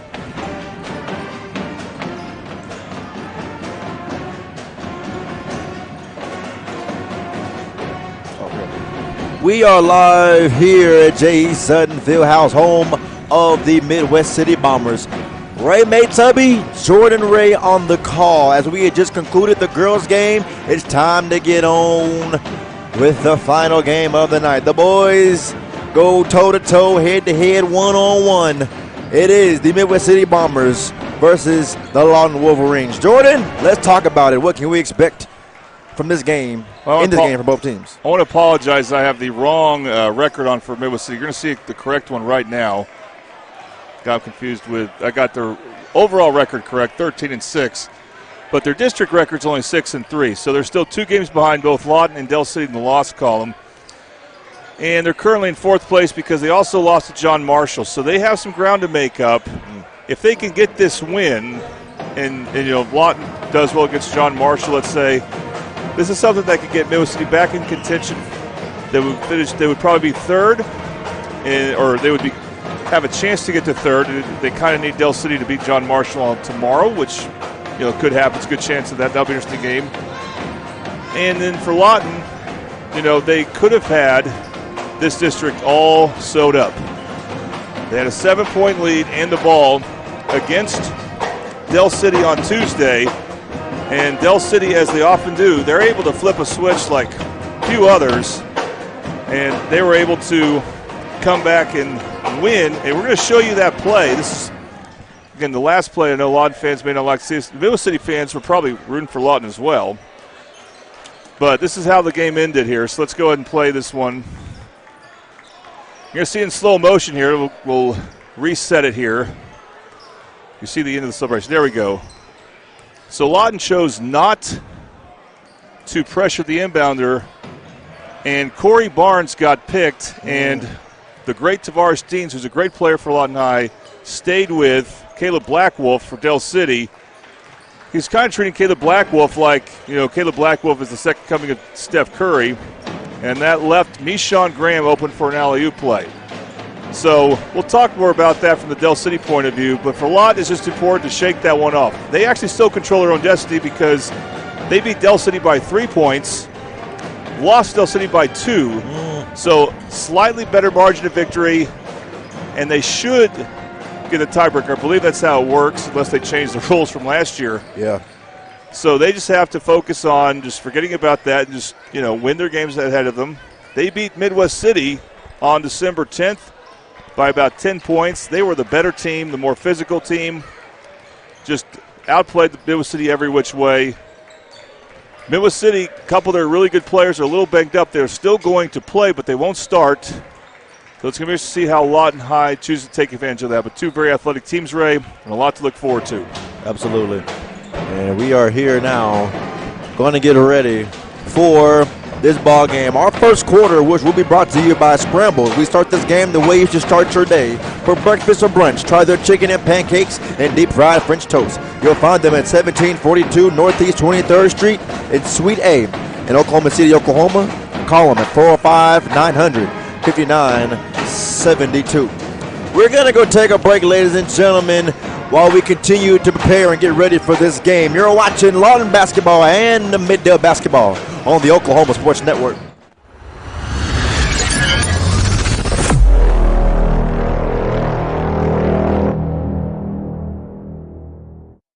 College is more than just going to class. College is a journey. It's meeting new people and making new friendships that will last a lifetime. It's learning from professors who care about you and your success. And finding out it can be really fun and rewarding. It's discovering that thing you want to do for the rest of your life. Cameron University is all about helping you grow and succeed. Because your success is our success. The Honey Butter Chicken Biscuit at Whataburger, available from 11 p.m. to 11 a.m. Only it's not that time right now, so it's not available. Instead, we must sit here until 11 p.m. watching footage of the flaky, crispy, buttery goodness that is the Honey Butter Chicken Biscuit. Once again, our desires are denied by, ooh, look, the Honey Barbecue Chicken Strip Sandwich. That'll hold us over till 11. Experience the best wash in town at Tommy's Express. You'll love our open and bright tunnels, easy loading flat belt conveyor, unlimited membership, and free vacuums and mat washers. Experience the difference and visit Tommy's Express today.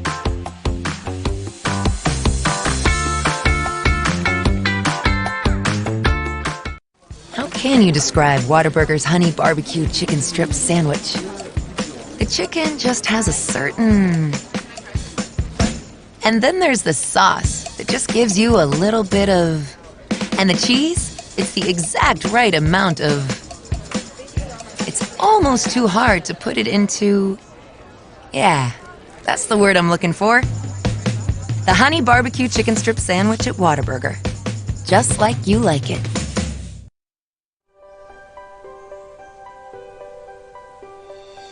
If you've lived in Oklahoma long enough, you'll know that we get extreme weather. With that extreme weather comes hail damage to your roof and an insurance claim. When that happens, there's not a better company to deal with on your insurance claim than Cantrell Roofing and Construction. Since 1987, Cantrell Roofing and Construction has proven to be the best in the business. And always remember, got hail? Call Cantrell. Call them at 405-642-8558.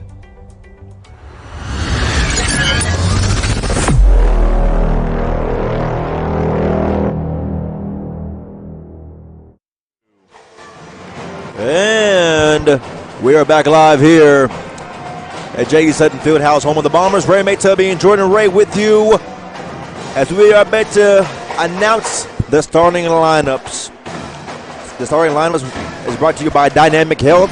At Dynamic Health Clinic, Dr. Kaufman specializes in athletic injuries and is able to get athletes back in action very quickly using a system called Advanced Muscle Integration. Play better and recover faster at Dynamic Health.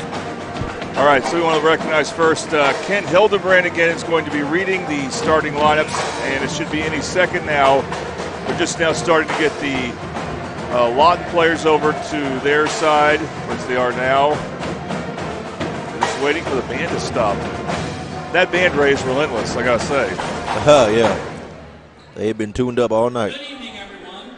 Before we announce tonight's starting lineups, we'd like to acknowledge Deshaun. Oh, here we go. Deshaun Denson being recognized for scoring 1,000 points in his career. And Ray, that's really special. He's not even a senior yet. Yeah. So, happened against Duncan a few weeks ago. So he's added to his point total since. And oh, man. Look at that. What an honor.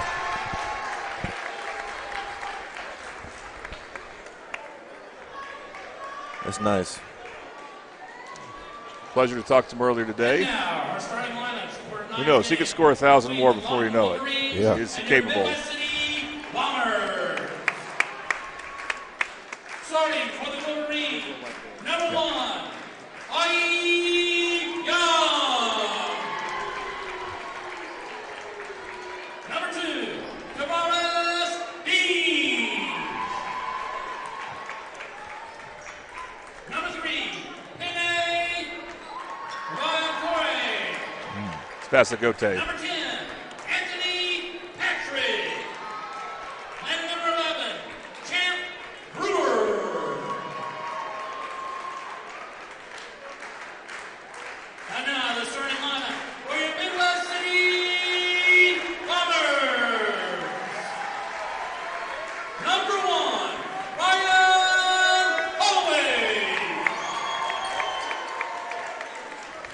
Number 2, Caleb Stevens. Number 4, Mason McKenzie. Number 5, Deshaun Denson. A second. And number 32, Keon Brown. And those starting lineups are once again brought to you by Dynamic Health. This first quarter is also brought to you by Scrambled. We start the game the way you should start your day. For breakfast or brunch, try their chicken and pancakes and deep fried French toast. Meet them, see them, go to them at 1742 Northeast 23rd Street in Suite A in Oklahoma City, Oklahoma. Their number is 405-900-5972. And well, I'm going to look for early, by the way, Ray. Ryan Holloway, he's been starting a few games, so has Kenyon Brown, but they are by far the most inexperienced players in the starting lineup. Is that right? I mean, the amount of experience Deshaun now has, even though he's a junior, is incredible. And Mason McKenzie, of course, was a starter on the state championship team. Caleb Stevens was a backup who played a lot of minutes on the state championship team last year for Midwest City. So we know what they're going to get from them. Hopefully they'll be consistent. But those two that I mentioned, Holloway and, of course, Brown, they need to play big minutes. For Lawton High, again, I know that they're on the court. They're going to shake off that Del City loss. But will they be able to play with the fervency they need? Expect a big game from number 2, Tavares Deans. And he did make a mistake at the end of that game. I think he would acknowledge it against Del City. So maybe that will lead him to play even better tonight. Well, here we are now. Panay Vassagote and Mason McKenzie at the tip-off. And here we are now. Champ Brewer 1-on-1 with Ryan Holloway to start the game off. Should be a good ball game, as Jordan mentioned earlier. The Wolverines have the Bombers' number this season. It's Caleb Stevens guarding Dean. Both wear number 2. It's going to be a tough matchup for Caleb, but I think he's up for it. Pass here. Right back to Brewer. He's matched up. Strong defense by Stevens. Now to Young. Young steps back for 3. It's no good, off the rim. Rebounded by Vassagote. Here we are now. Yeah, Vassagote just outquicked Brown for that offensive rebound. From the corner, he got it for 3. Pane Vassagote. And that's brought to you by Trey. Cut it. Kenyon Brown has to get that rebound. He didn't, and Lawton High gets 3 points because of it. Ball moving real fast here. The game moving real fast here. The speed. Uh-oh. These varsity players might have a chance for a play. He does. Puts it up with his left hand. Oh, my goodness. Beautifully made right there by Avi Young. Mason McKenzie, not really a guard. He can play guard, but you don't want him handling the ball too much. And, just a good matchup for Avi Young. Though Avi Young gets a foul there. But, again, against Lawton High, if you're not a primary ball handler, and McKenzie usually is not, you have to be very cautious dribbling that ball. If you watch really carefully, it's been pretty physical out there on the court already. Bows being thrown, body on body, chest on chest. It's been a lot already. It's going to be a physical ball game and a good, close ball game for sure. Almost a near turnover there for the Bombers. Trapped. Finds somewhere to go. Stops. Right back here. It's a 3-ball. Everybody on their feet in for good reasons. My goodness, that's Caleb Stevens. Huge, because they're not letting Deshaun Denson get any looks at all. No oxygen for Deshaun. So those type of shots have got to go in. It's alumni night, so you know it'll be a high, strong crowd, but the Wolverines traveled tonight. They are here and making their presence felt, as that was a nice shot there, put in for 2. You saw Tavares Deans, so strong also, just a good athlete. He just out-muscled Caleb Stevens to the basket there. There needs to be better help defense for Midwest City. And the defense being strong here from the 3. Oh, it's good. Caleb Stevens again. Bobby Lewis 3 for Caleb Stevens. Oh, my goodness. He's got a man up against Deans, though. Yep. Midwest City showing some run and jump.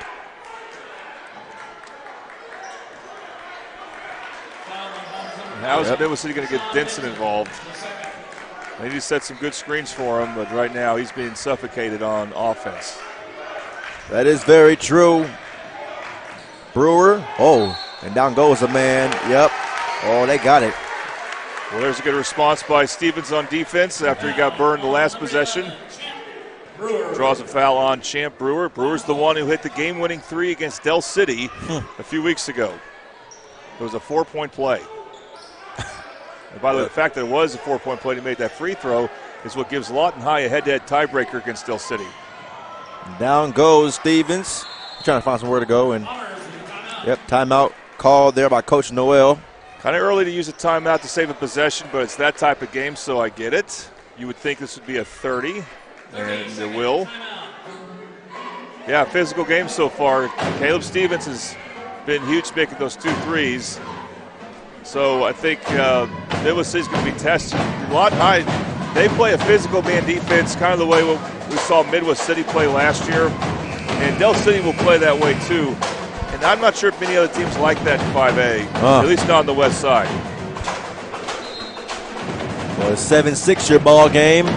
The Wolverines got up quickly on the Bombers, but the Bombers, with a pair of 3-pointers from Caleb Stevens, has them right here in the ball game. Down by a point. And we see the first 2 guys on the bench for Midwest City, Jarvis Nash and Chance Bubba Davis. Those are 2 of their 5 best players. It'll be interesting to see when they come in. Oh, McKenzie just... that's Brewer here. He matched up one-on-one with Holloway. Uh-oh, ball's in the air.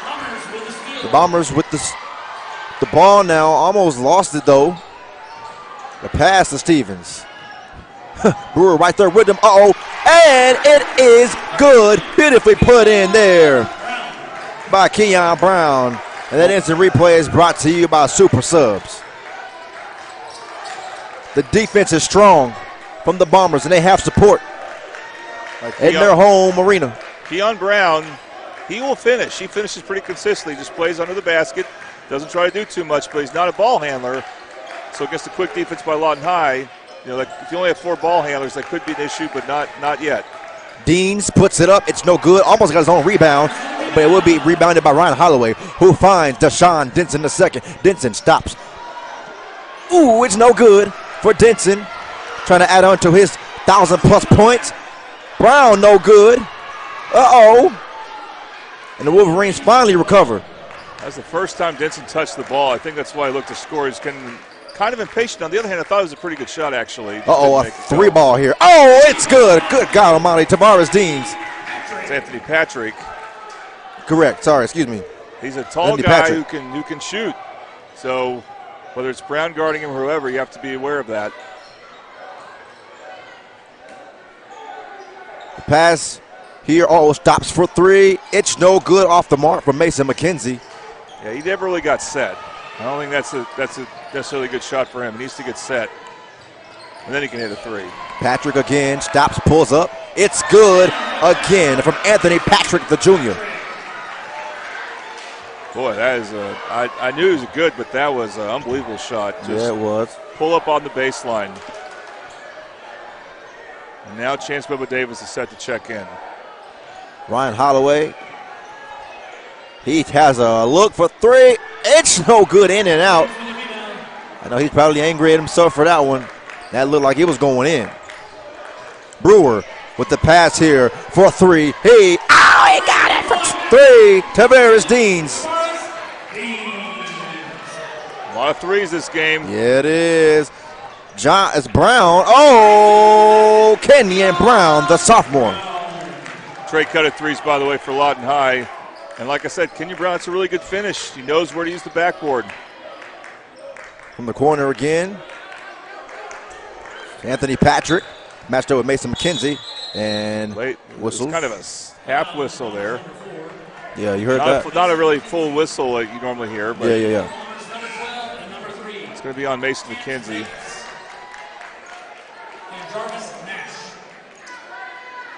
So Stevens, who got the hot start, he'll take a break. They're going to keep Kenyon Brown in.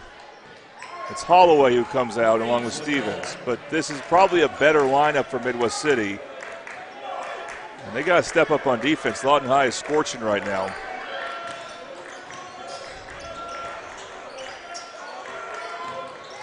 Matched up with Brown. Fades away. And definitely was tipped there. McKenzie got the block. Jarvis Nash with the pass to McKenzie in the corner. Back to Nash. He's honestly my favorite player to watch. He has so much energy. Yep. Deshaun Denton spins, puts it up. It rolls out. But guess who's right there? Wow. It's Kenyon Brown. He has 6 points, and man, what a good job of being Johnny on the spot for the offensive rebound, but he kept the ball high too, which is real important against a quick team like Lawton High. Yeah, it is. Tavares Deans. The pass here to the corner. Way to save it. It's good rotation. Patrick steps back for three. It's no good, too strong. That's Deshaun Denson. Finds a man here. Puts it up. It's no good. Rolls out. Chance Davis, who you've been mentioning. He's got to finish with his left hand there. Got to finish. You're correct. A three ball for Deans is no good. Okay, but you can kind of forgive Chance Davis for missing that shot. It wasn't a wide open layup, and he has been out for a few games. Nash steps back, puts it up. Excuse me, that's Deshaun Denson. It's no good. He's really trying to get on the scoreboard. I think he's trying a little too hard. Yep. He's kind of forcing a bit. From contact, drives, puts it up. It's no good, though. Wolverines wind up. Out of bounds. Just an inaccurate pass there. I mean, this game has just been back and forth nonstop. And Jarvis Nash will await the referee as he's ready to pass his ball in. And now this is the lineup for Midwest City that they were starting with earlier in the season. I think it's the 5 best players on the team.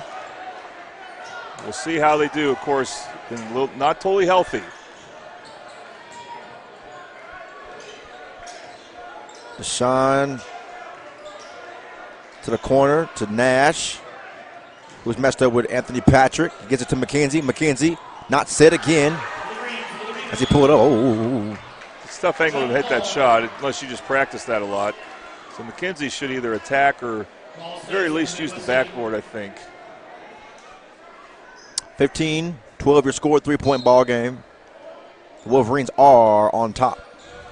Pass to Nash. Jarvis Nash puts it up. It is no good. Rolls out.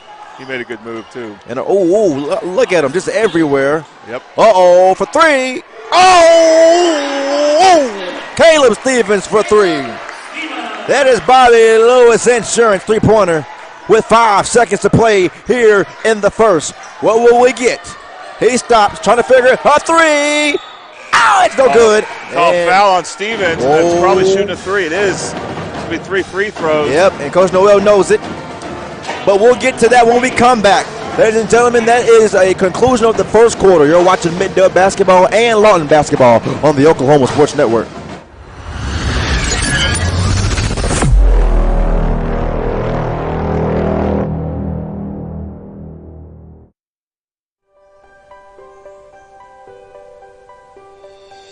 If you've lived in Oklahoma long enough, you'll know that we get extreme weather.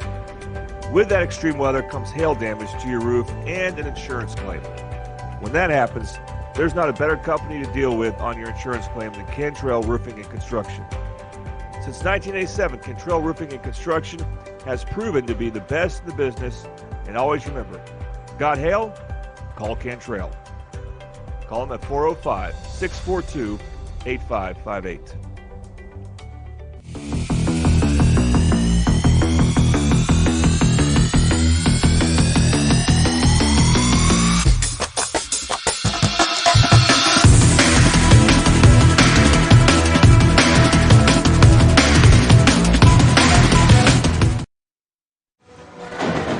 And we are back live here in Midwest City, Oklahoma at J.E. Sutton Fieldhouse, where the Bombers call home as they are all tied up here versus the Lawton Wolverines, who beat the Bombers last month in December.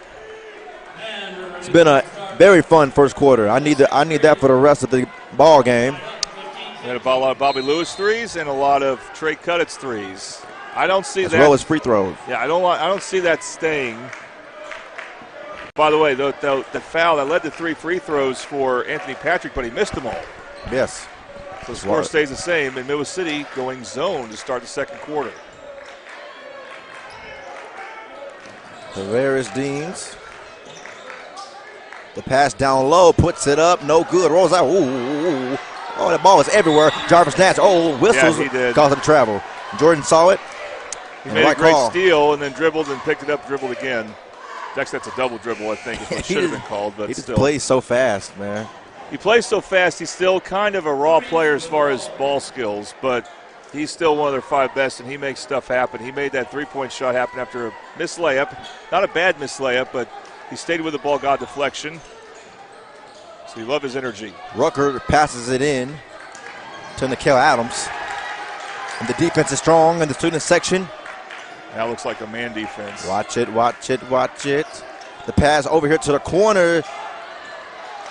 And it'll be Jarvis Nash. You better watch from behind him, because here comes Vasagote, but it's taken away by Marcus Rucker. Rucker, 5-on-5. It's rejected by Denson. Jarvis Nash. Mason McKenzie with the pass here to Nash in the corner. It's Deshaun Denson. It's no good. Still looking for his first basket. Yeah, he is. Oh, what a move, but it's no good. By Tavares Deans. Well, Lawton High's gotten cold. Yeah. After they had a couple shots that made you think like they were about to just go and be on fire for a long time. There's some 3, they had a contested 2. Mm-hmm. But this is how games go. You have your hot streaks and you have your cold streaks. Question is, how long can you make your hot streaks? Absolutely. Kenyon Brown checks back in. He gave his team good minutes. Yes, he did. Yes, he did. A lot of points. Oh, gosh. For 3, it's good!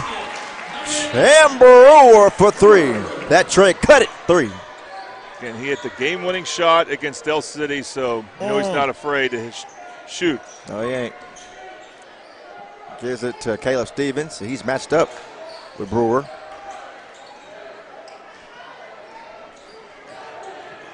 Drives. So strong.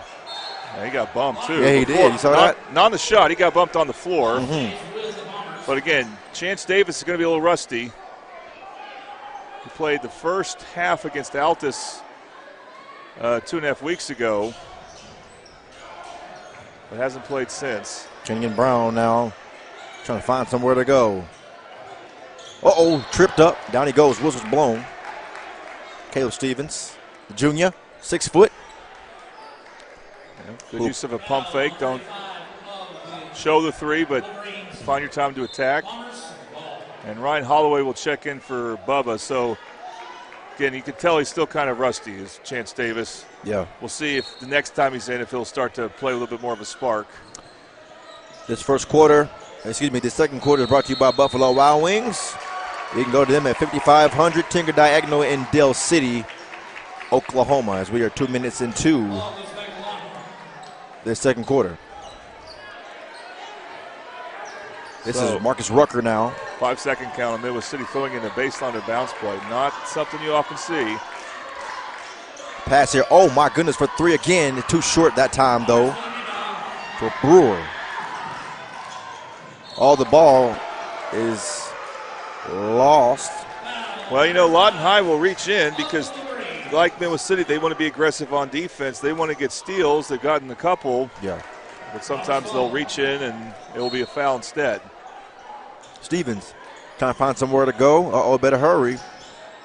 Man, this defense has just been so strong and tight. Well, they almost turned it over a second time on a baseline and a bounce play. So I don't think Coach Dell wants to call another timeout. He's already used one. Yeah. He's at midcourt. He needs to hope his players can adjust and find a way to get open. Trent Brewer will check out for the Wolverines. Now Deshaun Dixon trying to find somewhere to go. He does find Stevens. Stevens sees a lane, takes it, puts, oh, God, woo. See, that's, Lawton High will make nothing easy on you. No, they won't. Rucker was flying. He's only 5'9". I think the foul was on. I think that's the guy who was trying to block the shot. I apologize. Don't have every player recognized. I don't think that was Marcus Rucker. I think that was Panay Vasagote right there. That's a surprise. Vasagote and Deans are the two elite athletes. So that block was actually clean. The foul was by the guy that was guarding Stevens initially. And, of course, every shot's going to count here. So Anthony Patrick, Panay Vasagote, both 6'5". Patrick, the junior, and Vasagote is a senior for their respective teams, being the Wolverines. And he misses on that one, too. They've had 15 points since the first quarter. The Bombers have. Trying to figure it out, but they have kept the Wolverines at bay. They only have 18.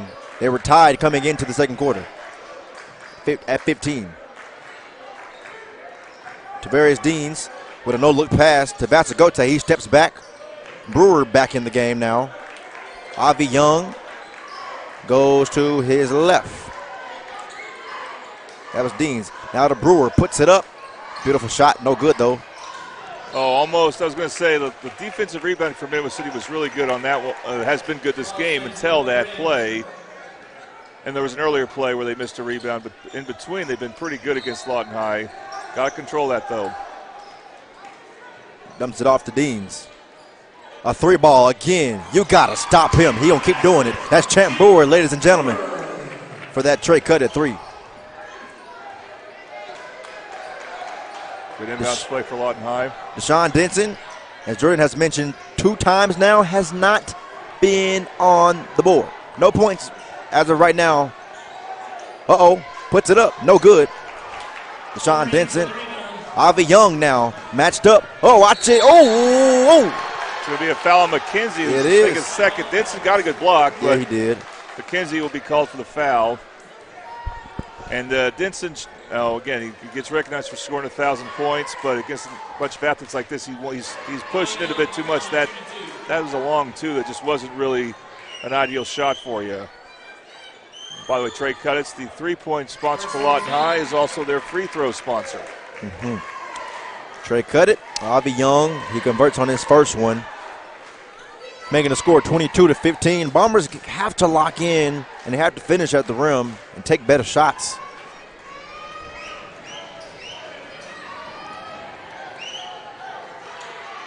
And that time it is no good. Rebounded by Brown, who dumps it off to Denson, Deshaun. Let's see what he can do with his left. It's good that time. Jordan, you mentioned it earlier. He has to finish with his left, and he did right there. That's actually Caleb Stevens it was Chance Davis I was talking about, but the same thing goes for Deshaun. He's more comfortable with his left hand, though. That's one of the reasons why he has 1,000 points. He had a bit of a driving lane on Deans. He saw it.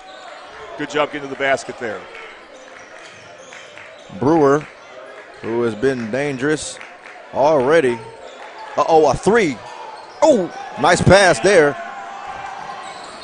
See, that's a lot. There's not many teams that are going to do that to Midwest City.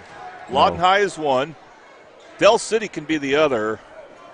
Slavi Young with that reach-in foul. Well, they're just going to try to take it from you. The only Del City player really does it like that is probably McAllister. Yeah. Otherwise, they're just going to suffocate you by trapping or something like that when they decide to turn on the screws. Trying to look for somewhere to go, find somewhere to go. That's Caleb Stevens. We said his name a whole lot tonight, and then no plans to stop him. Chance Davis finds a lane, puts it up. No good, highly contested there. Gets his own rebound, strong rebound. But that was not him getting it. That was actually Brown, and Davis is hurt. Well, you need something to feel good about here. You need these free throws, and that is concerning because he's been battling an injury. Correct. And I believe it's been a lower extremity injury, and he was not 100% heading into this game. I don't know if he re-aggravated anything there or not.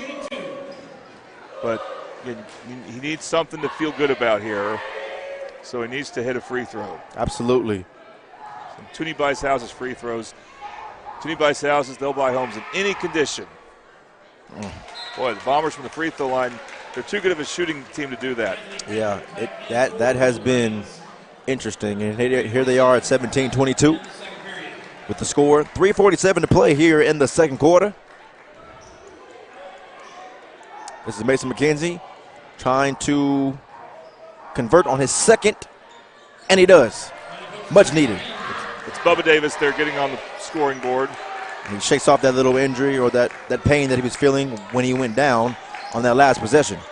And the Bombers have an effective trap against Lawton High. Normally their defense can suffocate teams with their team speed and the effort they play with. The Lawton Highs may just be a different animal there as far as that goes. The pass here to Deans. Trying to find somewhere to go. Stops. He is just battling, and he beautifully, oh my goodness. And Coach Noel, he has questions. His hands is all up. Well, he covered a lot of ground. He did. Without much of a dribble, so I can understand that. Yep. But the fact he's able to keep that ball, because there's several players who are knocking that ball away or trying to. You could see that was going to be a little off. Somehow saves it and tries to knock it off the shoe of Caleb Stevens. Bombers just got to keep finding a way to get into the paint. They got a point from Davis driving in the paint, and Deshaun Denson had a layup. That's all they're scoring this quarter. They're not taking quality threes like they were in the first quarter. Right. Well, Brewer with the pass to Deans. Right back to Brewer. Oh, what a beautiful pass. Deans, and he's back. Oh.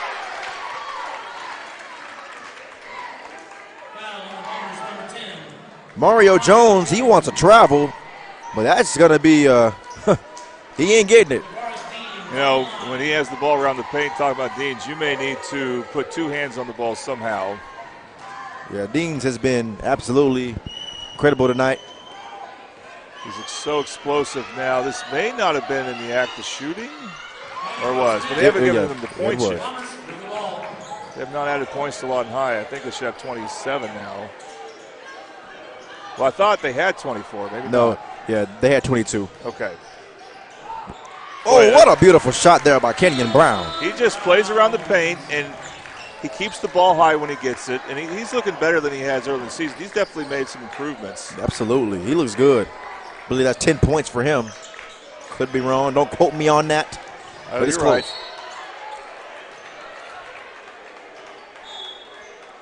So the key is just keep riding him by finding – you need another guard, or a guard, to create shots for him. Now the score, by the way, is 27 for Lawton High. Yes. So that should be 27. I don't know what it was. The basket by Deans was missed earlier. So the Bombers hanging around, but they were down 9 just a second ago. And Lawton High is heated up. They're finding that they can attack this zone with Deans. Yes, they can. He's not afraid to do it. You mentioned how Lawton was having their cold streak, and now they're heating back up. And Midwest City is starting to have their little cold streak now. The pass to Deans at the top of the key. See if he goes to Brewer. Perhaps, maybe. For three. Here we go. It's good. It's Anthony Patrick again for three. That's brought to you by Trey Cut It. A lot of weapons in tow right now for Lawton High. You got to watch them. Oh, wow. Chance Davis spins. Loses the ball and out of bounds. 1:38 to play here in the second quarter. 10-point ball game now. He's just not comfortable yet. I like that Coach Noel is sticking with him. That's not a good turnover, but, maybe just needs to get some cobwebs out so he's still in the game. Yeah, he's been in his game. Wrong person to give that look to. Oh, and it rolls off. Foul called, and he'll go to the line. That'll be Avi Young, the junior, 6 foot. This is a very entertaining Lawton basketball team. had a good run this season. And, you know, another player not completely healthy for Midwest City's Jarvis Nash, and he hasn't played much. I'm surprised this quarter. He has not. He hasn't played at all in this quarter, actually. I don't know if that's injury related, but we're going to see Brandon Dixon come in instead of Nash. Yeah, Brandon Dixon will come in. We're now kind of seeing the Midwest City's undermanned a bit, and Lawton High is starting to take advantage and widen their lead. Yep, it makes it an 11-point ball game, and that one is good as well by Avi Young. Mario Jones trying to find somewhere to go. He's matched up with Patrick. He goes to Stevens, who goes across the court, spins. Oh, Denson.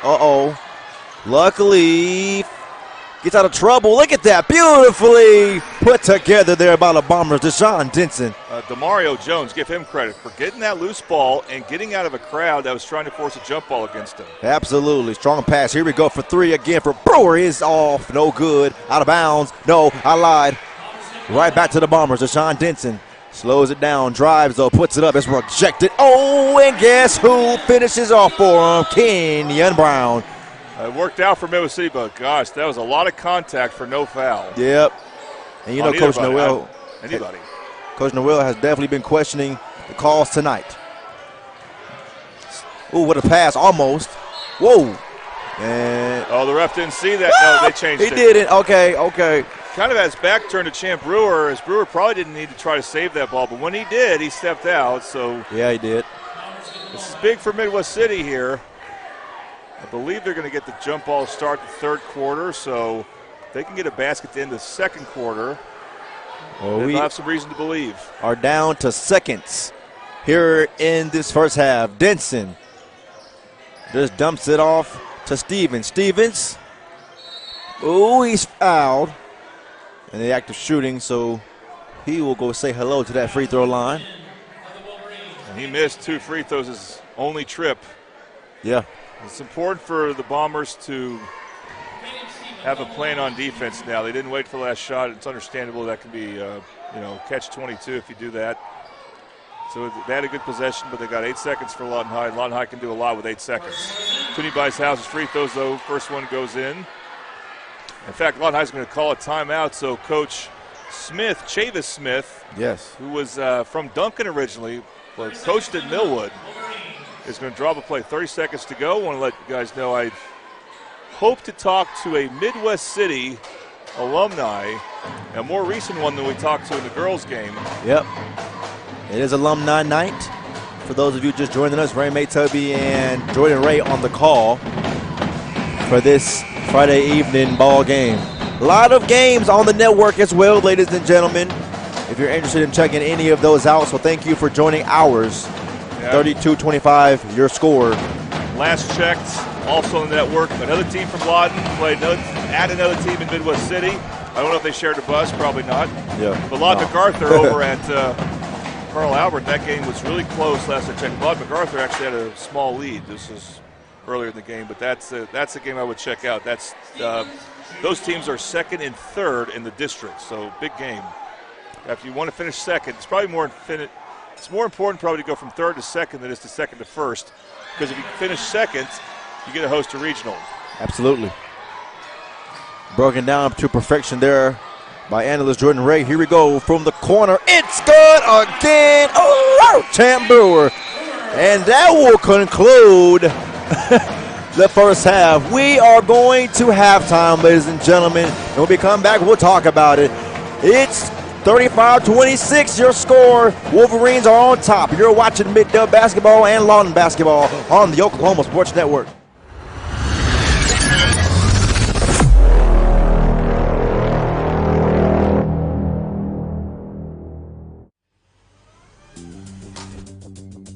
Whataburger, please print back the Monterey melt. Print back. Okay, yeah, message received. We're printing it back. Grilled peppers and onions, 2 slices of melty cheese, and jalapeno ranch on 2 fresh beef patties. Bring it on. The Whataburger Monterey melt is back. We brumped it all right. What a burger. Have you ever seen an insurance commercial and asked yourself, are they really telling me the truth? Well, guess what? They're not. Somebody runs a red light, and you think all of a sudden their insurance company's going to be all neighborly about it? Insurance companies aren't in the business of saving you money. They're in the business of keeping your money. So remember, save our number in your phone so when tragedy strikes, call Rob and Will. How can you describe Whataburger's honey barbecue chicken strip sandwich? The chicken just has a certain... And then there's the sauce that just gives you a little bit of... And the cheese? It's the exact right amount of... It's almost too hard to put it into... Yeah, that's the word I'm looking for. The honey barbecue chicken strip sandwich at Whataburger. Just like you like it.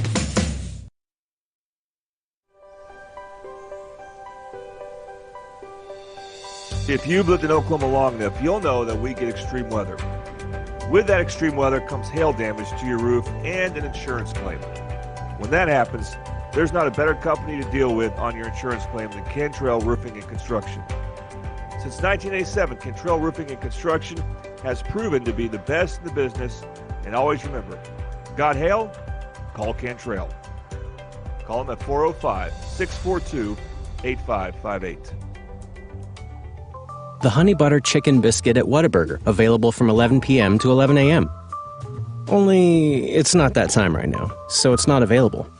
Instead, we must sit here until 11 p.m. watching footage of the flaky, crispy, buttery goodness that is the Honey Butter Chicken Biscuit. Once again, our desires are denied by, ooh, look, the Honey Barbecue Chicken Strip Sandwich. That'll hold us over till 11 p.m.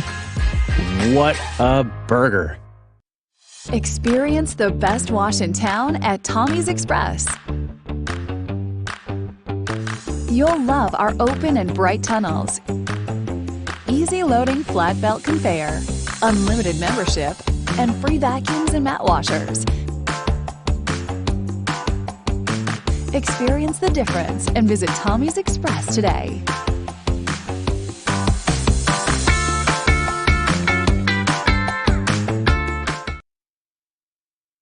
College is more than just going to class. College is a journey. It's meeting new people and making new friendships that will last a lifetime. It's learning from professors who care about you and your success. And finding out it can be really fun and rewarding. It's discovering that thing you want to do for the rest of your life. Cameron University is all about helping you grow and succeed. Because your success is our success.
And ladies and gentlemen, we are back live here at J.E. Sutton Fieldhouse, home of the Midwest City Bombers. Those of you just joining us, thank you. Ray Maytubby and Jordan Ray are on the call. 35-26 your score. The Wolverines are up. Jordan, what do the Bombers have to do to recover from what happened in the first half? Yeah, I want to thank our halftime sponsor that's based out of Lawton, actually. It's Home Tech Solutions. With the weather being unpredictable, the last thing you need is a malfunctioning HVAC system. The best way to make sure your heating and cooling units don't break down is by scheduling regular maintenance from Home Tech. So call them at 580-919-0328. Okay, well, Lawton High, the reason they're up by 9, Ray, is they have more activated weapons going. They've hit some threes. They're all their key players are contributing. Tavares Deans has been good. Vasacode's been good. We've seen Brewer make shots. We've seen Anthony Patrick make shots. For Midwest City, Deshaun Denson has not gotten going. We didn't see much of Jarvis Nash in the first half, but he's starting the second half. So we're in a different starting lineup for Midwest City. Mason McKenzie will not be in the starting lineup. Also not in the starting lineup for Midwest City is Ryan Holloway. So, again, the weapons for Midwest City have got to get going somehow. So we'll see DeMario Jones start instead, number 10, and then Nash. So those are two new additions to the lineup for Midwest City. When I say starting lineup, I mean start the third quarter. Usually you start the third quarter with your starters. Midwest City making the change. Well, this third quarter is brought to you by Patrick Newby Farmers Insurance. The Newby Agency is your local Oklahoma Farmers Insurance Agency in Midwest City, Oklahoma. They've been serving the public for over 40 years. Call them at 405-733-7671. Here we are now. Third quarter is upon us. Mario Jones is matched up with Tavares Deans. Deshaun Denson, the second now, drives with his left, puts it up. It's good. And that is 6 points for him tonight. He may have scored all his points with his left hand. Yes, tonight, actually. So every single one. And he said some jumpers, obviously that would be with his right hand, but in the meantime, that's good for him. He's not hitting his jump shots, so it's good that he's attacking the basket some. Brewer now with one-on-one with Jones, 10 on 11. Watch it. I love number 3, man. He's a problem. To the corner, what a pass. Oh, it's good. Harvey Young for 3. Problem, though, for Midwest City is that problem Jarvis Nash. It's great he hustled like that, but when you don't get the steal, yes, it will lead to an opening. Correct. Technical. Wow. That's on Tavares Deans. That's 2 for Lawton. That's not Caleb Stevens for Midwest City. That's Tavares Deans for Lawton. Well, Sean Denson will get the those free throws. Some Toonie Bice House's free throws. He misses that one. He misses one. That's just kind of a sign that things are going to be frustrating right now for you. You're going to get called for a tech. Not that you want to, but you do it when the other team has the ball. So at least it won't also be a turnover. Well, you mentioned activated players. What can the Bombers do to get their guys to be activated? Because they went on a hot streak, and they've been cold ever since. You saw it that last possession. Yes. They passed the ball around. They went side to side. And when that happens, that's when you're the best player on the team, or at least the best offensive player. And I would say, best player on the team, Deshaun Denson. When you get the ball after the ball's touched several different players, that's when you want to attack. And that's what he did. So that was a good first possession. But now, of course, on defense, you have to you want to gamble, but a lot of those gambles have got to pay off. So that's the combination of things that's happened so far for Midwest City. Can they string together good half-court possessions, though, against this very quick, athletic Lawton team? Here we go. Stevens right back here, and now to Deshaun Denson. Stevens, drive, puts it up. It is no good. Challenged by Panay Vasagote. He's been doing that all night and all season, really. Another corner 3. It's good. Harvey Young again. Jarvis Nash, what can he do? He'll pass it to Deshaun Denson, who gives it to Brown on the corner. Not his usual shot. Watch it, a save by Brewer. Another save. Watch it. And then it's taken away by the Bombers. Here we go. The pass to Jones. Puts it up, and it is good. Well, even when Kenyon Brown shoots a shot you probably don't want, it still works out for Midwest City. Yeah, it did. Yes, it did. The pass to Basagote. Whoa. That would have been a beautiful shot there if that would have went in for Young, and a foul, though, on Tavares Deans. You got a body on him, and maybe Basagote. Yeah, that's him too. He's 6'5". It's Patrick. Anthony Patrick, yeah, well, that's Patrick. All three of those guys are Yeah. guys who can really crash the offensive glass. It's actually Patrick who did it. Mm-hmm. And that's where you miss Mason McKenzie, so he's going to come back in. He's an undersized post guy who can make things happen. He does often do that for the Bombers.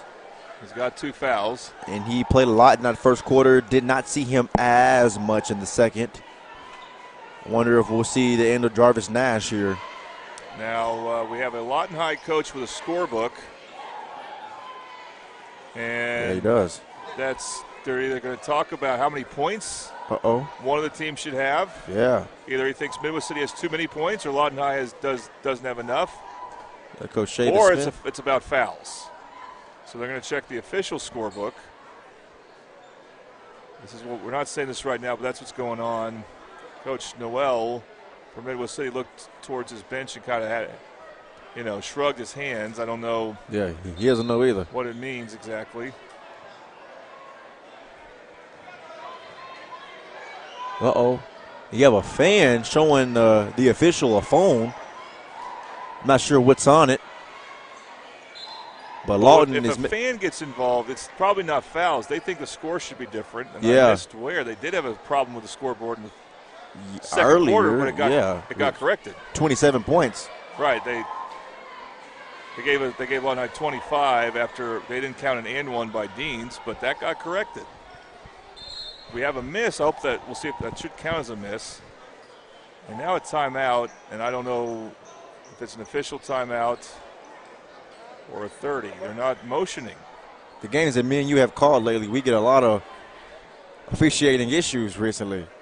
If you remember, the last game we called was New City at Del City. Yes. And it turned out there were a lot more technicals than we found when we knew, because a lot of them cancel each other out. Oh, imagine that. And that led to an important player for Midwest City not playing against John Marshall. Midwest City lost that game by about 6. They had a lead for much of that game. And that loss is kind of really getting in the way for Midwest City, but they can make up for it a bit by winning this game. Right now, Lawton High has been the better team and in control. And they were the better team against Del City, Ray, on Tuesday. And for much of that, after a tough start, but then also a bad finish and just a resilient team as Del City cut. The way they came back and won that game is amazing. All right, we're back in play. Number 10 shooting free shot. I guess everything is sorted out now. Jarvis Nash gets the rebound off of the missed free throw, which is brought to you by Trey Cutted, by the way, for the Wolverines, and a foul there. That would be on Brewer. Champ Brewer, who is the leading scorer tonight for the Wolverines, and by far for any team tonight. Pass in there to Caleb Stevens. He's trying to find somewhere to go, and it's to McKenzie, who is stuck. He gives it to Nash. Jarvis Nash trying to find somewhere to go. Nash puts it up, draws the foul. That's one thing he can and will do. He's not smooth, but he is quick. Yeah. And sometimes that can work to your advantage as far as getting to the free throw line goes. Now, last time we had the Bombers on the Oklahoma Sports Network was actually a rare road game at Class and SAS. Oh, man. And Nash played really well, but he missed a couple of late free throws. He does it there. So, again, the guards for Midwest City not making free throws at the consistency they need to. Corey Barnes he played for Lawton High. He played crunch time against Del City.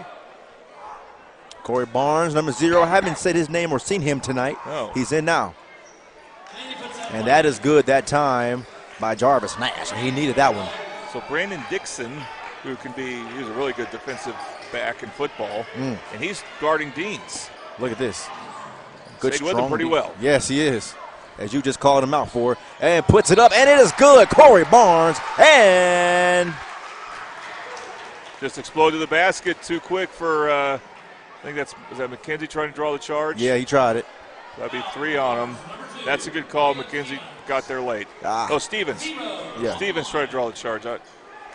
That'd be, I think, a second. 3-point play for Corey Barnes, who we just announced just came in.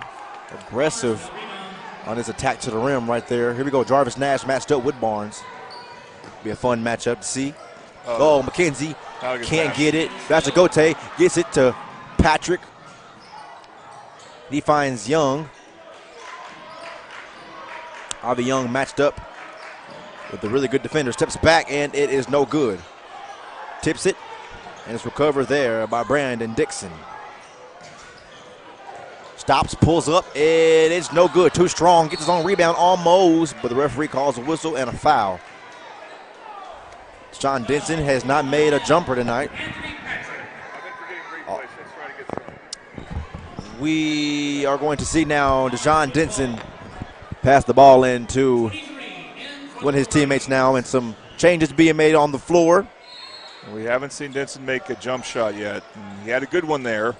Whoa, Jarvis Nash misses that time. Almost a really good play there for the Bombers. And Deans, he misses it. And out of bounds, the ball goes. And Jarvis Nash did not need to, he could have been under control and shot that. He tried to shoot it too quickly. Yeah. Almost cost him there, points at least. Almost got the Wolverines more points on the scoreboard. What can we see on this possession? They get the ball back. Go down. You saw it too. His left leg got wrapped up under Mason McKenzie. He's got to realize you can keep running for that ball, but when there's a player in between you and the ball, you can charge hard for the ball if you want, but you're probably going to get called for a foul. Correct. So he hustled, but that's not a foul you want. He should have held up because he's got, I think, 3 now.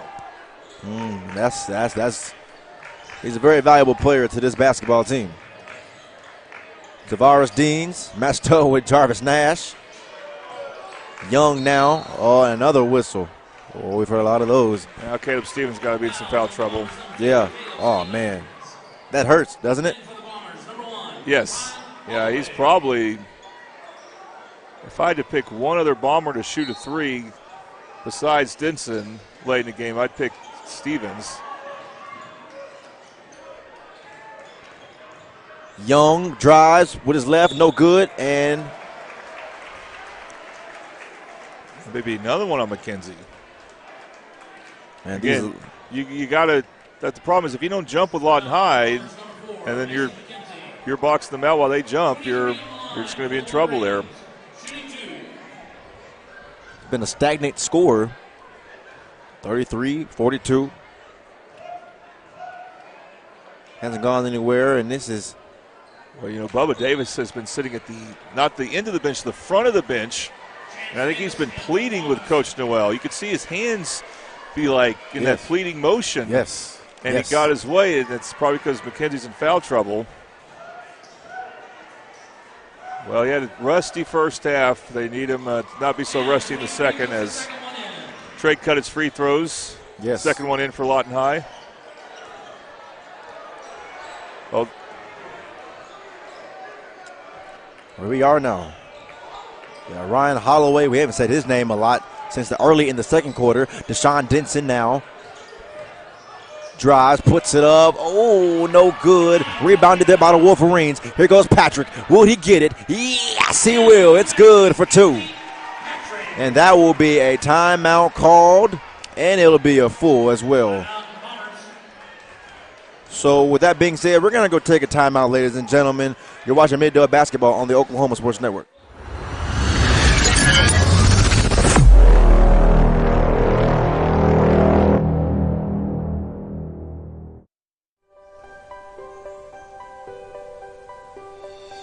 If you've lived in Oklahoma long enough, you'll know that we get extreme weather.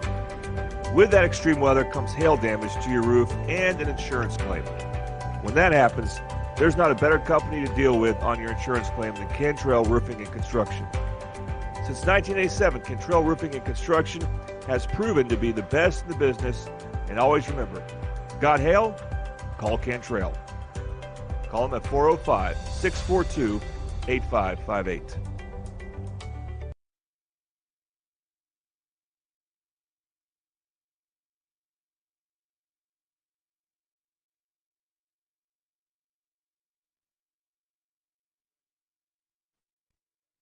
And welcome back here, ladies and gentlemen, to Midwest City, Oklahoma. Ray Maytubby and Jordan Ray on the call here for you. For those of you just joining us, 45-33 your score. Wolverines are up. And Jarvis Nash to pass it in now. And probably won't be a gimme. He's been tough. Wilson's called immediately. This third quarter has been longer than what it probably could be due to all of the whistles, fouls, and miscommunications that have gone on the court since the half has ended. It's been the Patrick Newby third quarter. As we're going to see some Toonie Buys Houses free throws. We love our sponsors, so we'll always mention them. Sean Denson hoping to capitalize here. He does on the first one for his Toonie Buys Houses free throws. Toonie Buys Houses, as always, they buy homes in any condition. If you or someone you know needs to sell a home for any reason, please call them today for a cash offer at 405-931-3046. And he is 2 for 2 that time. First time tonight, and he's been 2 for 2 on free throws. Lawton High, or the press from Middle City has not been that effective against Lawton High, and we're not seeing it here either. Tavares Deans now one-on-one with Jarvis Nash. Nash. Tough defense there. Here we go. 3-ball again for Young. No good. Too strong off the side of the rim. The rebound here by the Wolverines. Right back to Young. Corey Barnes. Pass it back to Young. Drives. Passes it. Ball is loose. Young again. See what he can pull out. Oh, my goodness. No good, though. And rebounded there by Deshaun Denson. He finds somewhere to go. And that's Ryan Holloway. Bounce pass here. Jarvis Nash for 3. Oh, he got it. Jarvis Nash. And that three-pointer is brought to you by Bobby Lewis Insurance and the instant replay brought to you by Super Subs. Jarvis Nash again. Here we are now. The fast break. What happens? He passes it. It's good by Ryan Holloway. And there goes that hot streak. It's a 30-second timeout. I think Lawton High's definitely called timeout. Yeah, 30 seconds. Absolutely. So we need to get more replays in, Ray, and we picked a good time to try. As Middle City, wow, that was quick. Yeah, it was. And that's largely because of Jarvis Nash. Yeah. First of all, great pass by Bubba Davis cutting the basket and found on the opposite side Jarvis Nash. And then the way Nash can be the plays he makes on defense, it's similar to the McAllister brothers for Del City we've seen the last few years. Although he's probably a better shooter than them. Not to say it may sound like some criticism there, actually, but yeah, it's probably true. They're a little bigger, though. 2:22 to play here in the third, Jordan. And Panay Vasagote will come back in, the 6'5 senior. That's what Middle City can make on any team. When you get steals, if you can just ratchet up the pressure and get some steals, they're still going to try to full court Lawton High. Lawton High's been a little stagnant on offense. Almost a really good play defensively there by the Bombers. The pass down low. Oh, Deshaun Denson gets it out of his hands, slows it down, passes it down, right back to Nash. Jarvis Nash puts it up. It's good. No, but he is fouled. He'll go to the line for 2. Want to see how he attacked there. Even if he didn't make the shot, we still want to get some replays in. So we would thank Super Subs. These instant replays, brought to you by Super Subs. Super Subs has chicken Phillies. Try the deluxe, buffalo, or barbecue chicken. Super Subs. And these free throws brought to you by Toonie Buys Houses. Jarvis Nash attempting one now. Ooh, in and out, no good. And hoping to convert on his second one. Jordan, you're right. That was fast. Yeah. But again, Nash is not the best free throw shooter for a guard who handles the ball a lot. But he'll still find ways to keep his team in the game. Yes, and he loves to draw fouls. One thing he is very great at doing. He'll do it every game, multiple times a game at that. The pass to Gote. He's back in the ball game for the men in red. Trap down. Watch it. Ooh. I'm surprised Tavares Deans would make that type of mistake. He had an open player. It may have been. Yeah, to his left. To his left, correct. He wasn't looking that way. There was a huge opening. I think it was Patrick, perhaps. Who had made some plays for Lawton High. So Dean's not really using his vision on that. Very surprising. Panay Gote, who's 6'5", long wingspan, and that was well above him. Yeah, that's a good point. Ryan Holloway. Excuse me, that was Jarvis Nash. Nash stops. Everybody, the Lawton fans, they want to travel. He did cover a lot of ground with no dribble, but the no call there, and good by Jarvis Nash. He got it. Jarvis Nash got it again. Matched up with Young. Foul, and no good on the attempt. He is everywhere. I'm telling you, he's my favorite player to watch. I love it. It may have been good that he didn't play much in the first half. Yeah. Because he ain't left it. Yeah, he had plenty of the tank. He looks a little winded now. Yeah. Well, this third quarter has been extra long. Yes, it has. There's a lot of Toonie Bicehouse's free throws. A lot, Jordan. And he's good for his first one. Well, he could tie this game. It was 45-33 when Coach Noel called that full timeout. So he did something right with that timeout. Yeah, he did. And look at that. Almost about 12 unanswered. 11 at the moment. Yeah. I hate to jinx it. You didn't? Yeah, I didn't. There we go. 12 unanswered points for the Bombers. Unbelievable this game's tied. And again, New City's undermanned right now. We got a ball game. He wants a timeout call, and he calls it. Let's see what type of timeout this is. My goodness.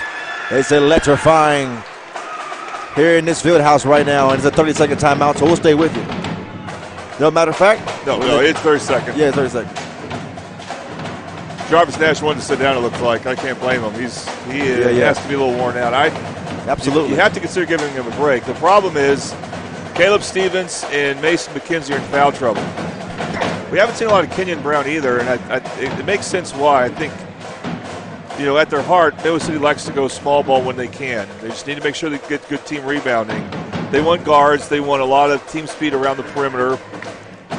They want guys finishing, creating shots from the perimeter and finishing. That's probably why we haven't seen Kenyon Brown at this point. But, again, if you need to rest some players, you might need to go back to him as well.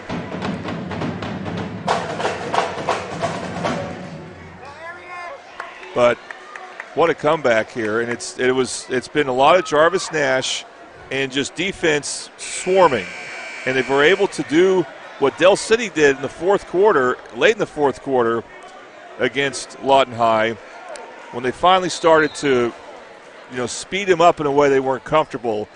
And even if you're going against another team that has a lot of team speed and they play pressure as well, you don't give up on trying to press them. You don't just say, Lawton High's got a lot of quick guys, so we shouldn't even bother pressuring them. No, you still want to do it. You still need to take your chances. And at some point, I think Lawton High's going to go on a run here. But it's coming back. Yeah, so right now, it's how games usually go against teams that are decently evenly matched as they go on runs. So we'll see if it's Lawton High's turn after that timeout. Anthony Patrick marched up with Deshaun Denson the second. Gets it to the corner to Vasagote. Brendan Dixon on him. The pass here for three. It's no good. Too strong. Wolverines get their own rebound. They get it back. The pass down to Deans. He's good for two. Tavares Deans. Again, small lineup, so you can be vulnerable on the offensive glass. Very true. And that's kind of what happened there. Very true. Small lineup for the Bombers. Young one-on-one with Dixon, but now you see Holloway right back with it. Nice pass there. Oh, gets everybody on their feet in the instant replay. Brought to you by Super Subs, Deshaun Denson. And what a beautiful pass by Jarvis Nash. 14 seconds to play. Puts it up. It is good again by Tavares Deans. He's gotten refocused. Look at that. Right back again by Deshaun Denson. And that is it for the third quarter, Jordan. We gonna have a fun one in the fourth. It's all tied, ladies and gentlemen. You're watching Middale basketball and Lawton basketball on the Oklahoma Sports Network.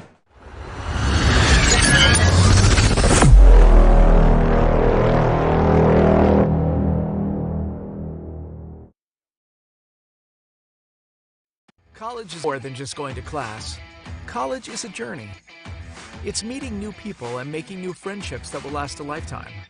It's learning from professors who care about you and your success. And finding out it can be really fun and rewarding. It's discovering that thing you want to do for the rest of your life. Cameron University is all about helping you grow and succeed. Because your success is our success. Experience the best wash in town at Tommy's Express. You'll love our open and bright tunnels, easy loading flat belt conveyor, unlimited membership, and free vacuums and mat washers. Experience the difference and visit Tommy's Express today.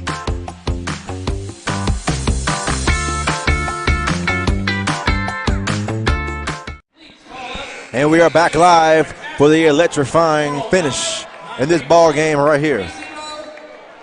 We're going to start our fourth quarter, ladies and gentlemen, which is brought to you by Louis. Louis, we're in your neighborhood. Find them at 6007 Southeast 15th Street in Midwest City, Oklahoma. Ray Maytubby and Jordan Ray with you. Fun third quarter. It definitely took a huge shift. Just to elaborate on what you've been saying about how long that quarter was, Ray, we're already under 2 minutes to go in the Carl Albert Lawton MacArthur game. Correct. We're just starting this quarter. Correct. And the way it's gone, we'll see if those whistles play another factor in this quarter. Everything's going to have to be sharp in terms of officiating because this is a very tight, the tightest that a game could be. It's tied. Puts it up. No good, though. It's Avi Young on the attempt. He's going to go to the line. That's a good possession for Lawton High. Avi Young caught it with a driving lane. They secured the ball, and at some point, the way New City was playing defense, they're going to overplay. They overplayed Avi Young, and he got fouled. Yes. And they is good. More Trey cut at free throws. They do both, of course, for Lawton. They do both. And the thing about it is, when it comes to Lawton, they were very stagnant. They had 45 points for the longest time, Jordan. And they led Midwest City come back on 12 unanswered with 12 unanswered points to tie the game at 45. Yeah, but they kept trading baskets. Midwest City has been really getting going on offense, not just in transition. They're making plays in the half court too, like that backdoor play. And Denson, his jump shot's still not there, but he's making plays other ways. The pass here to Deshaun Denson. He gets to the corner. Deshaun for three on their feet. It's good. Deshaun Denson for three. Adding on to his 1,000+ points that he has in his career as a junior. Deans puts it up. It's no good. His own rebound and whistle's blown. You just have to find a way to keep your hand on that ball when he has it inside. But that three, that's Ryan Holloway who created it. That might be the best play he's made this game in any game I've seen him play. Of course, I haven't seen all the Bomber games, but Ryan Holloway did a great job getting into the paint and finding Denson there. Mm-hmm. And he makes his first jumper. And Middle City temporarily has their lead. If the game ended right now and you had to find a player of the game to give it to for either team, who would it be? Jarvis Nash, but he got it last game we did, so really? It's not uncommon for him to but you can't help but notice him, especially with, again, Stevens in foul trouble, McKenzie in foul trouble. Yeah. And you know what? It may have been McKenzie we gave to. I don't remember. It was one of those two against Northwest Classen. Well, now, we did give it to Mason McKenzie against Altus, so I think it probably was Nash. Okay. But I don't care. I still give it to him, although Dinson's really coming on strong, too. Yes. Jarvis Nash with the pass here. Oh, movement here by the Bombers, a lot of it. Deshaun Denson. Him and Jarvis Nash have picked it up, haven't they? And out of bounds, the ball goes. Really good play by Brewer. Knocked it off Denson, they're going to say. Denson does not agree with it. They just Coach Noel. And that might be the guy that they need to get hot again if you're the Wolverines. Oh, my goodness. Do you hear that, ladies and gentlemen? They are not happy. Key for Denson, don't foul.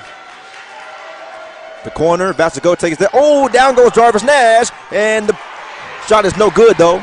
You got to get that free throw. Brewer. A rebound. You got to get that rebound for Midwest City. That's right. That's the one concern about him on defense right now. Chan Brewer, he has an open look. Oh, he gets hot, it's in trouble. The rebound, though, by Young, but highly contested there by Davis. Wow. Jarvis Nash, here we go. Brewer going to contest the shot. It's missed, but it is good by Chance Bubba Davis. Woo! Wow, how the momentum has shifted in this ball game. And, it's good. It'll roll right in for Panay Vasagote. He's going to go to the line as well for a three-point play. Yeah, you keep playing this pressure defense for Midwest City, and on one hand, you did force a turnover, even after giving up a couple of offensive rebounds that led to a transition basket. But the dribble penetration is still there. Lawton High is overall getting more comfortable. They're getting to the basket really well. And that free throw attempt is good. That Trey Cutted free throw attempt via the Wolverines. Stops, passes it to Holloway. And he's one-on-one with Brewer, who's played very well tonight, man. He's been quiet in the third and here in the fourth. Pass here to the corner. Down low to Holloway, and it is good. Ryan Holloway. And that's DeMario Jones on the assist. He's made some good plays. Holloway's made some good plays. Open look for three. I got it. Anthony Patrick answers. Now Lawton High, they're getting into a good offensive rhythm now. They were out of it. Now they're back in it. That was really good transition after a make. Holloway again. It's good. Just like that. Wow. Always got to be careful. He's bumping his fellow number one there, Avi Young. Yeah. But timeout call. He's making plays. Caleb Stevens will come in here. Another 30. I think we got to be done with 30s after this. But we're going to see Coach Bradley, the assistant coach now for Midwest City, is giving an earful to the ref about something. Man. But you got to be careful if you're, you don't want to jog too much. We already had a technical this game, so the emotions are going to be high. We know that. Yes. But otherwise, Ryan Holloway, against a really good team with players in foul trouble, he is really starting to make some good plays on offense. And if you can do that against Lawton High, you can do that against anybody in 5A.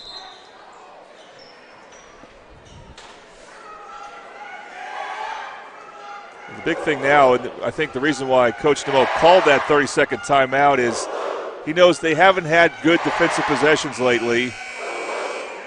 So they need to just be reminded, you got to do your best to contain dribble penetration, and you got to have team rebounding. All right, now 58-59, 1 point difference in the ballgame. Brewer passes it to Avi Young. The defense still. You have not seen Brandon Dixon leave this game much at all in the second half. His defensive presence has been strong. Here we go. The pass at the top of the key from the corner. It's Brewer. Oh, it's no good. Rebounded by Deans. Yeah, you see, Holloway's got a tough task boxing out Deans. He definitely got some size. And yes. The thing is, he was boxed. His technique was mostly good, but you got to have your arms ready, and you got to go for the ball when it's your time to go for the ball. You don't just keep boxing out. I think they say he was on the floor. Holloway 5'9", Deans 6'2".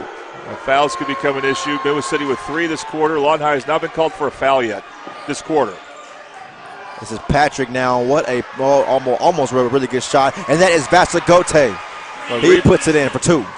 Rebounding a big problem for Midwest City. Lawton High, they're sitting a lot of guys. But the Bombers just can't box out right now. This is where you love to have McKenzie back. Yeah, absolutely. He's in foul trouble, as you've mentioned.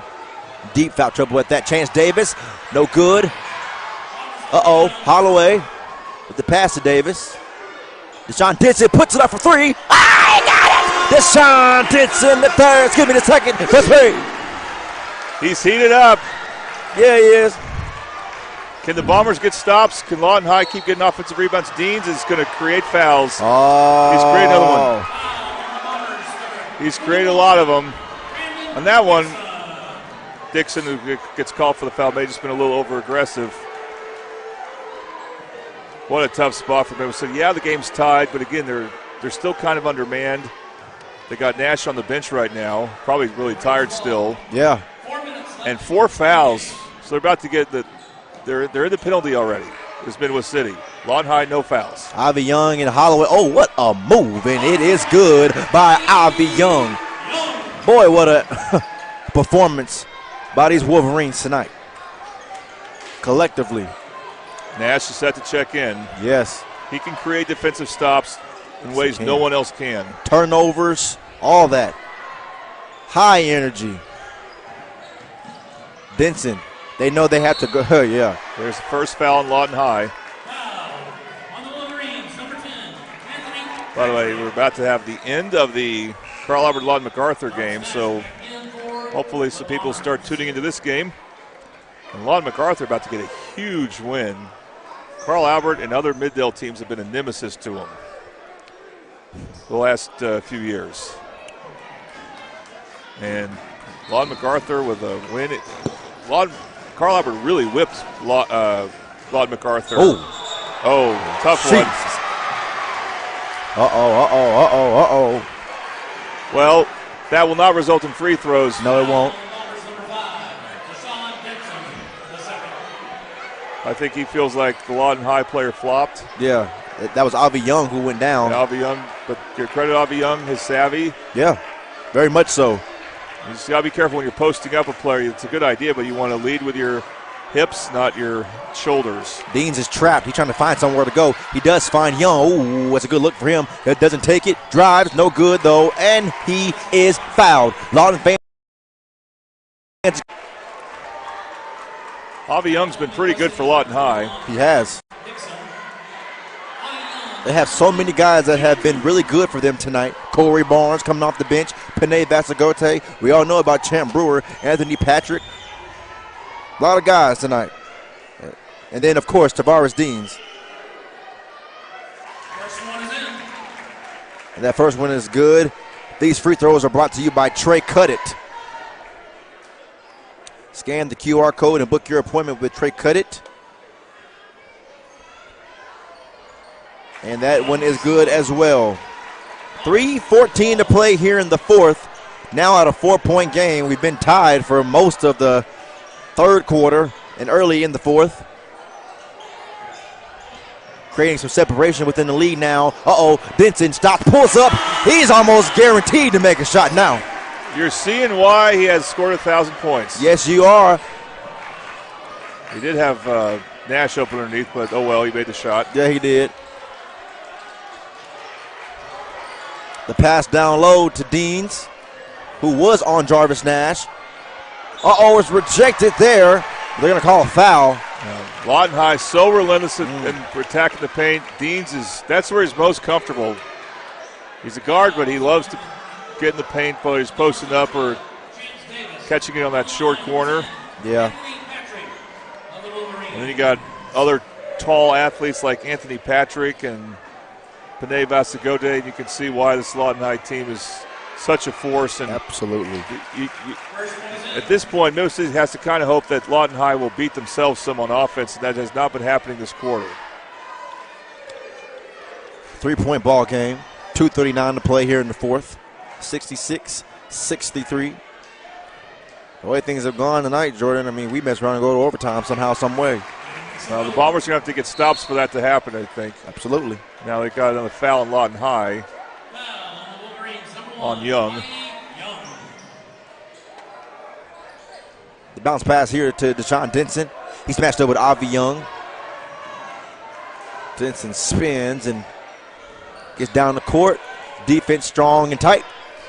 A little quick dump off to Jarvis Nash. Right back to Denson.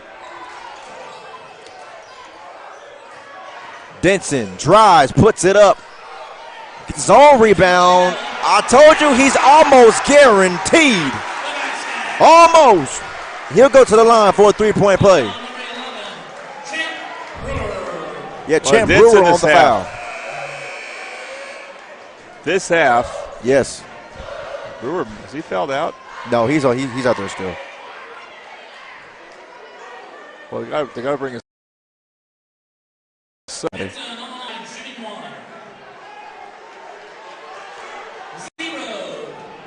Yeah, they're taking Brewer. Corey out. Barnes. Yep. So he may have fouled out. We don't keep track of fouls, obviously. But when you hear that buzzer sound like it does, that usually symbolizes or signifies someone's in foul trouble. Ooh, he's valuable. And you know what? The Bombers need every three-point play they can get because they're having a hard time getting stops right now. It's the only way they can. Lawton High otherwise is doing their thing. Now, Nose's going zone, which that Lawton High can turn and now really run clock. Yes. That's a good response for Lawton High. Oh, you're going to zone us? Well, we have a 1-point lead. We'll just pass the ball around the perimeter because you can do that against the zone more easily. Now Nash is starting to pressure Young. And this is a nice matchup. I love this right here. Uh-oh. Oh, travel. I did not see that. Yep. I was totally expecting a foul to be called. So this is the chance for Midwest City. They've kept up with Lawton High just enough scoring-wise this quarter.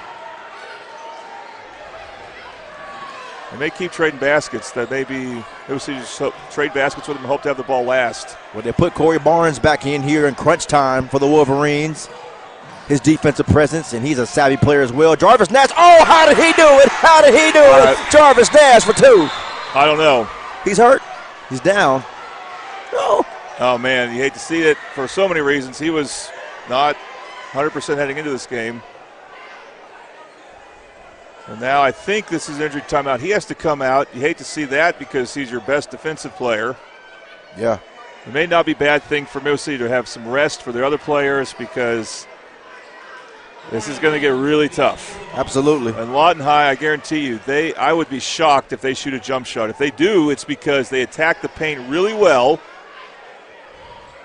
and they were able to find an open three-point shooter. They were making threes this first three quarters. They haven't shot many threes this fourth quarter. They decided that they want to get into the paint.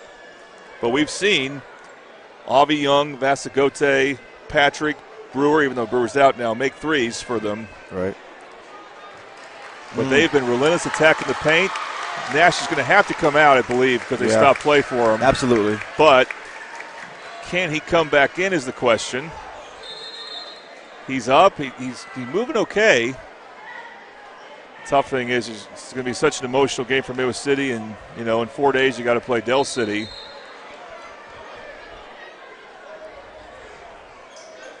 And they're going to bring DeMario Jones in for Nash. So he just needs to step up on defense. Here we are. This electrifying finish to this ball game. Tavares Deans is matched up 1-on-1 with Caleb Stevens. 2-on-2 right now. Oh, wow. Yep. He did it. He traveled there. I saw that one. And there's a miscommunication. I didn't see he was cutting there, Ray. That was Vasagote, I'm not sure. Yes, it was. Okay. So I say miscommunication, but Deans was not expecting Vasagote to cut like that, and that threw him off. Unbelievable. Bombers have the ball in the lead. They were down 4 just a moment ago. Jarvis Nash now. I don't think you can stall for Midwest City. Lawton High is not a good team to stall against. At some point, they're going to steal a pass. You still need to play your normal offense. Very much so. Good point. Jarvis Nash. One Corey Barnes, who I think is the guy to have on Jarvis Nash. Deshaun Denson. How's he been playing? Oh, maybe nobody can do it. Wow. It's almost guaranteed with him. 43 seconds to play. Here we are. Deans, it's no good. No fouls. Here we are. What's up? It's rebounded down by Jarvis Nash. Here we are now. Jarvis Nash slows it down. And there goes the timeout. Oh, my goodness. That's going to be a full timeout, so we're going to go ahead and we're going to take a timeout with them. You're watching Middale basketball and Lawton basketball on the Oklahoma Sports Network.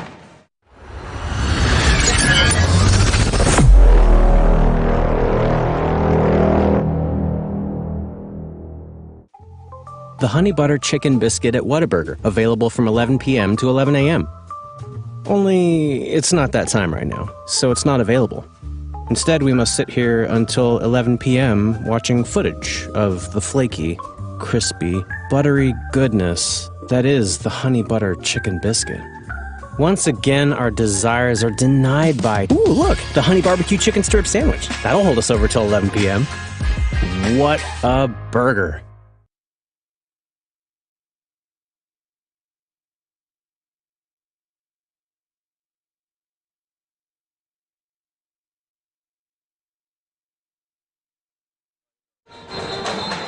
And we are back live, ladies and gentlemen, for the conclusion of this ball game. It's been fun. Ray Maytail and Jordan Ray on the call with you. For those of you just joining us, perhaps you were watching any of the other games that have been on the network tonight, where we might mess around and be the last one going.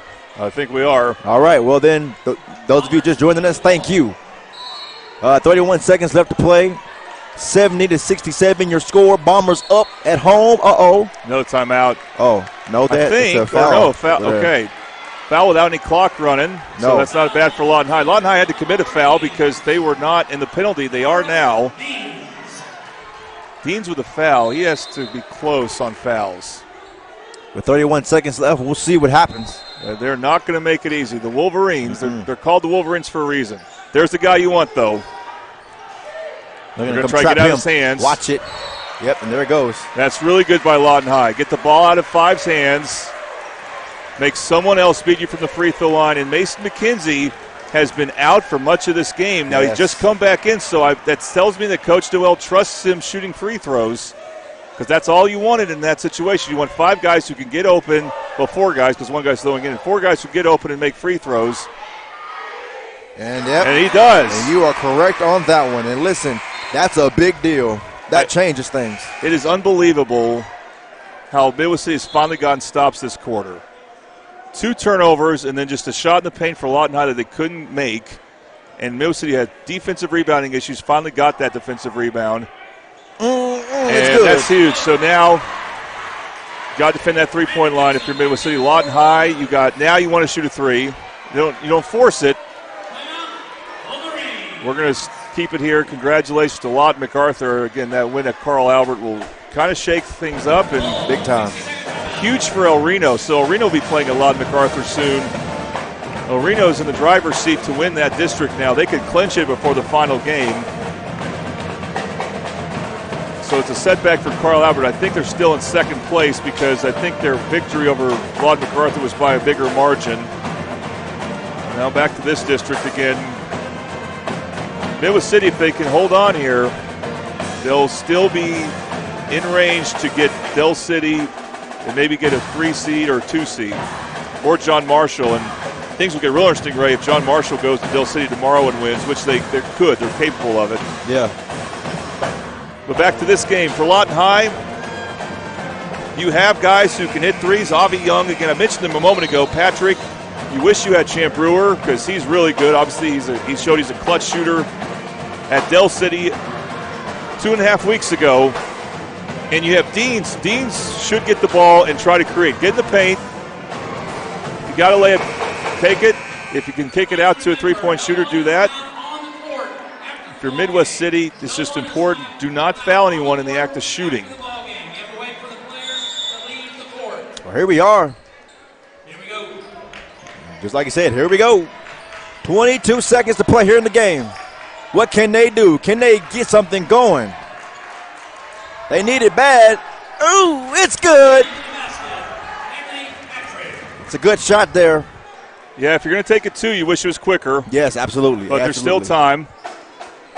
Yeah, but you wish you could have gotten that 2 a little quicker. Bombers defended well. Almost got a miss there. That was actually a tougher shot for Lawton High than their So I'm going to assume that Champ Brewer is fouled out because he's not in the game. He's arguably their best shooter. So yeah, well, and again, we don't keep track of fouls, but I thought he had fouled out because when there's a foul and they're lining up to shoot free throws, if you hear the buzzer go off, that's the bench signaling to the refs that a player is now disqualified, and they did take him out after that. So, yeah, you would like to have him out now. That's unfortunate for the Wolverines. I know he would love to be out there. If you're Midwest City and you have no timeouts, so that part's tough. You need to get the ball into Denson. Obviously, will Lawton High still trap him and try to get someone else fouled, or would they foul him right away? You see Denson's wants to switch spots with Caleb Stevens. Probably he feels like this is the spot where he's going to get open. Now near the timeline, being checked by Young. Yeah, 13. Midwest City, they have their watch for a home run pass off of this play. You think? Well, again, being an assistant coach under Dwayne Bradley, who's the assistant coach now for Midwest City, and Torrey Noel, of course, being a player and a coach at this as well. All right, well, we'll see. This is the play, the formation where they might do that. You can see how they're all positioned now, the Bombers. As Jordan did mention a formation, and you're right. That's what they were. Timeout. Or no? No, they don't have any timeouts. Yeah, they're right. This is a whistle blown. They called a holding foul on Young. He didn't want that. Look who's looks at the line now. Yeah, that's on Corey Baker right there. Excuse me, Corey Barnes. I mean, again, man, it's the second time Lawton Heights got called for a foul. Wow. On an inbounds play, and that's the risk they take. They're again a quick team that they want that steal, but that's not the guy they want to foul. And ooh, or maybe it is. Watch it. Well, now you got to adjust. If he misses this one, I would foul Lawton High when they cross the timeline. If he misses this. Ooh, they make it a 4-point game, 73-69. They need a 3-ball right. Oh, Jarvis Nash. Can he make? Oh, 3. 2. Oh, he misses it. That will. It's over. Yeah, it's over. I'm going to go and start heading down, Ray, but we'll try to get both Nash and Denson here. But what a game. Yes, it was. What a game, ladies and gentlemen. Jordan's going to head down there, and they're going to go ahead and just call it quits right there. The Bombers, they got their number now. 73-69, the final score. Bombers win it here at home. And we're going to go find the player of the game, which is brought to you by Triple Elite Screen Printing. Find world-class designs and hot new styles at Triple Elite. And Jordan's going to go down there to Coach Noel and to the former player, and to the player of the game. What a ball game that was. That was a fun one. And we're going to be right back here on Tuesday night to see another one. Wow, what a game. Wow, what a game.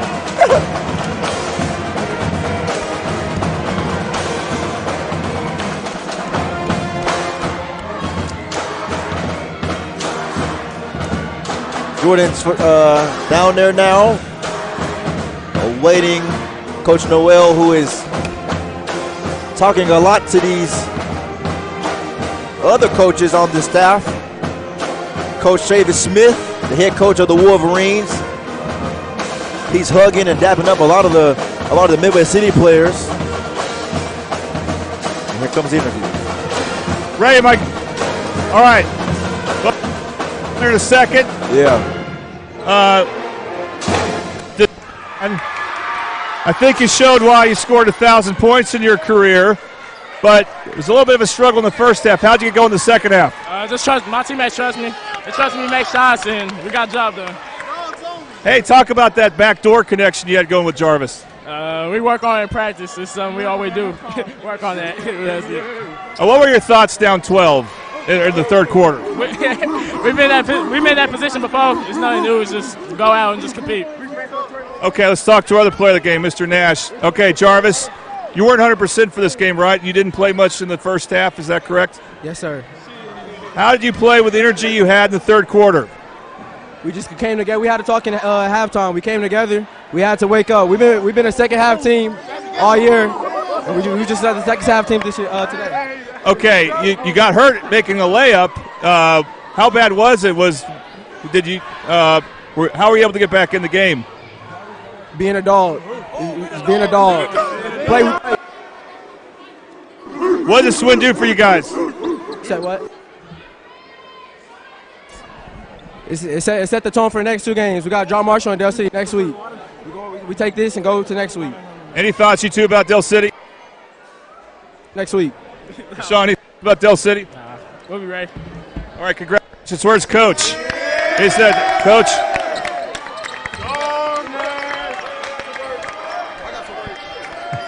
Maybe next. Coach. Hey, down 12. You called the timeout 45-33. You went on a 12-0 run. What you tell me that timeout? This was hard, so I wanted to burn a timeout and let them know that we can come away with this game if we keep the intensity up. Lawton kind of rebound in the fourth quarter, and they were really attacking the paint hard. And I didn't know if you guys were going to be able to get a stop, especially with Mason on the bench and stuff like that. How did you guys get the stops you need late in the game? Man, they are a great rebounding team. That was one of the keys to the game. If we rebound the ball, I think we'll come up with the game. Man, it's just we harp on guys staying ready, and when your number is called, just come out and do what is asked. And I think Mario and Brandon came out and picked up 94 feet and did what was asked. I talked to Mason about it and told him to trust it. It's a game of runs. It's somebody's game every other game. So I think that was a great team win. Hey, where does Jarvis get all that energy? I couldn't even tell you, man. I think that's something that he got. It's a gift. You can't teach that. And what can you say about Deshaun? 1,000-point score, and it may have been pressed in the first half, I don't know, but the second half, he righted things. He did, man. I just pushed him to do other things other than score the ball, man. And I try to tell him before the game to be a two-way player, man. That's next level stuff right there. Where's this team at right now heading into the Del City game? I think we're sitting around 3 or 4. But at the end of the day, man, it's win, lose, or draw, man. It's going to be good games come playoff, man. The best team show up is going to win. All right, Coach, we're going to see you Tuesday, all right? Thank you. All right, Jordan, and thank you as always. A job well done. And like he just said, we're going to be back here on Tuesday for an electrifying game when the Eagles march into town on Tuesday night. And with that being said, that's all she wrote. So long from Midwest City, Oklahoma, and from Jordan Ray and myself and our partners at the Oklahoma Sports Network. We say till next time, folks. We gone.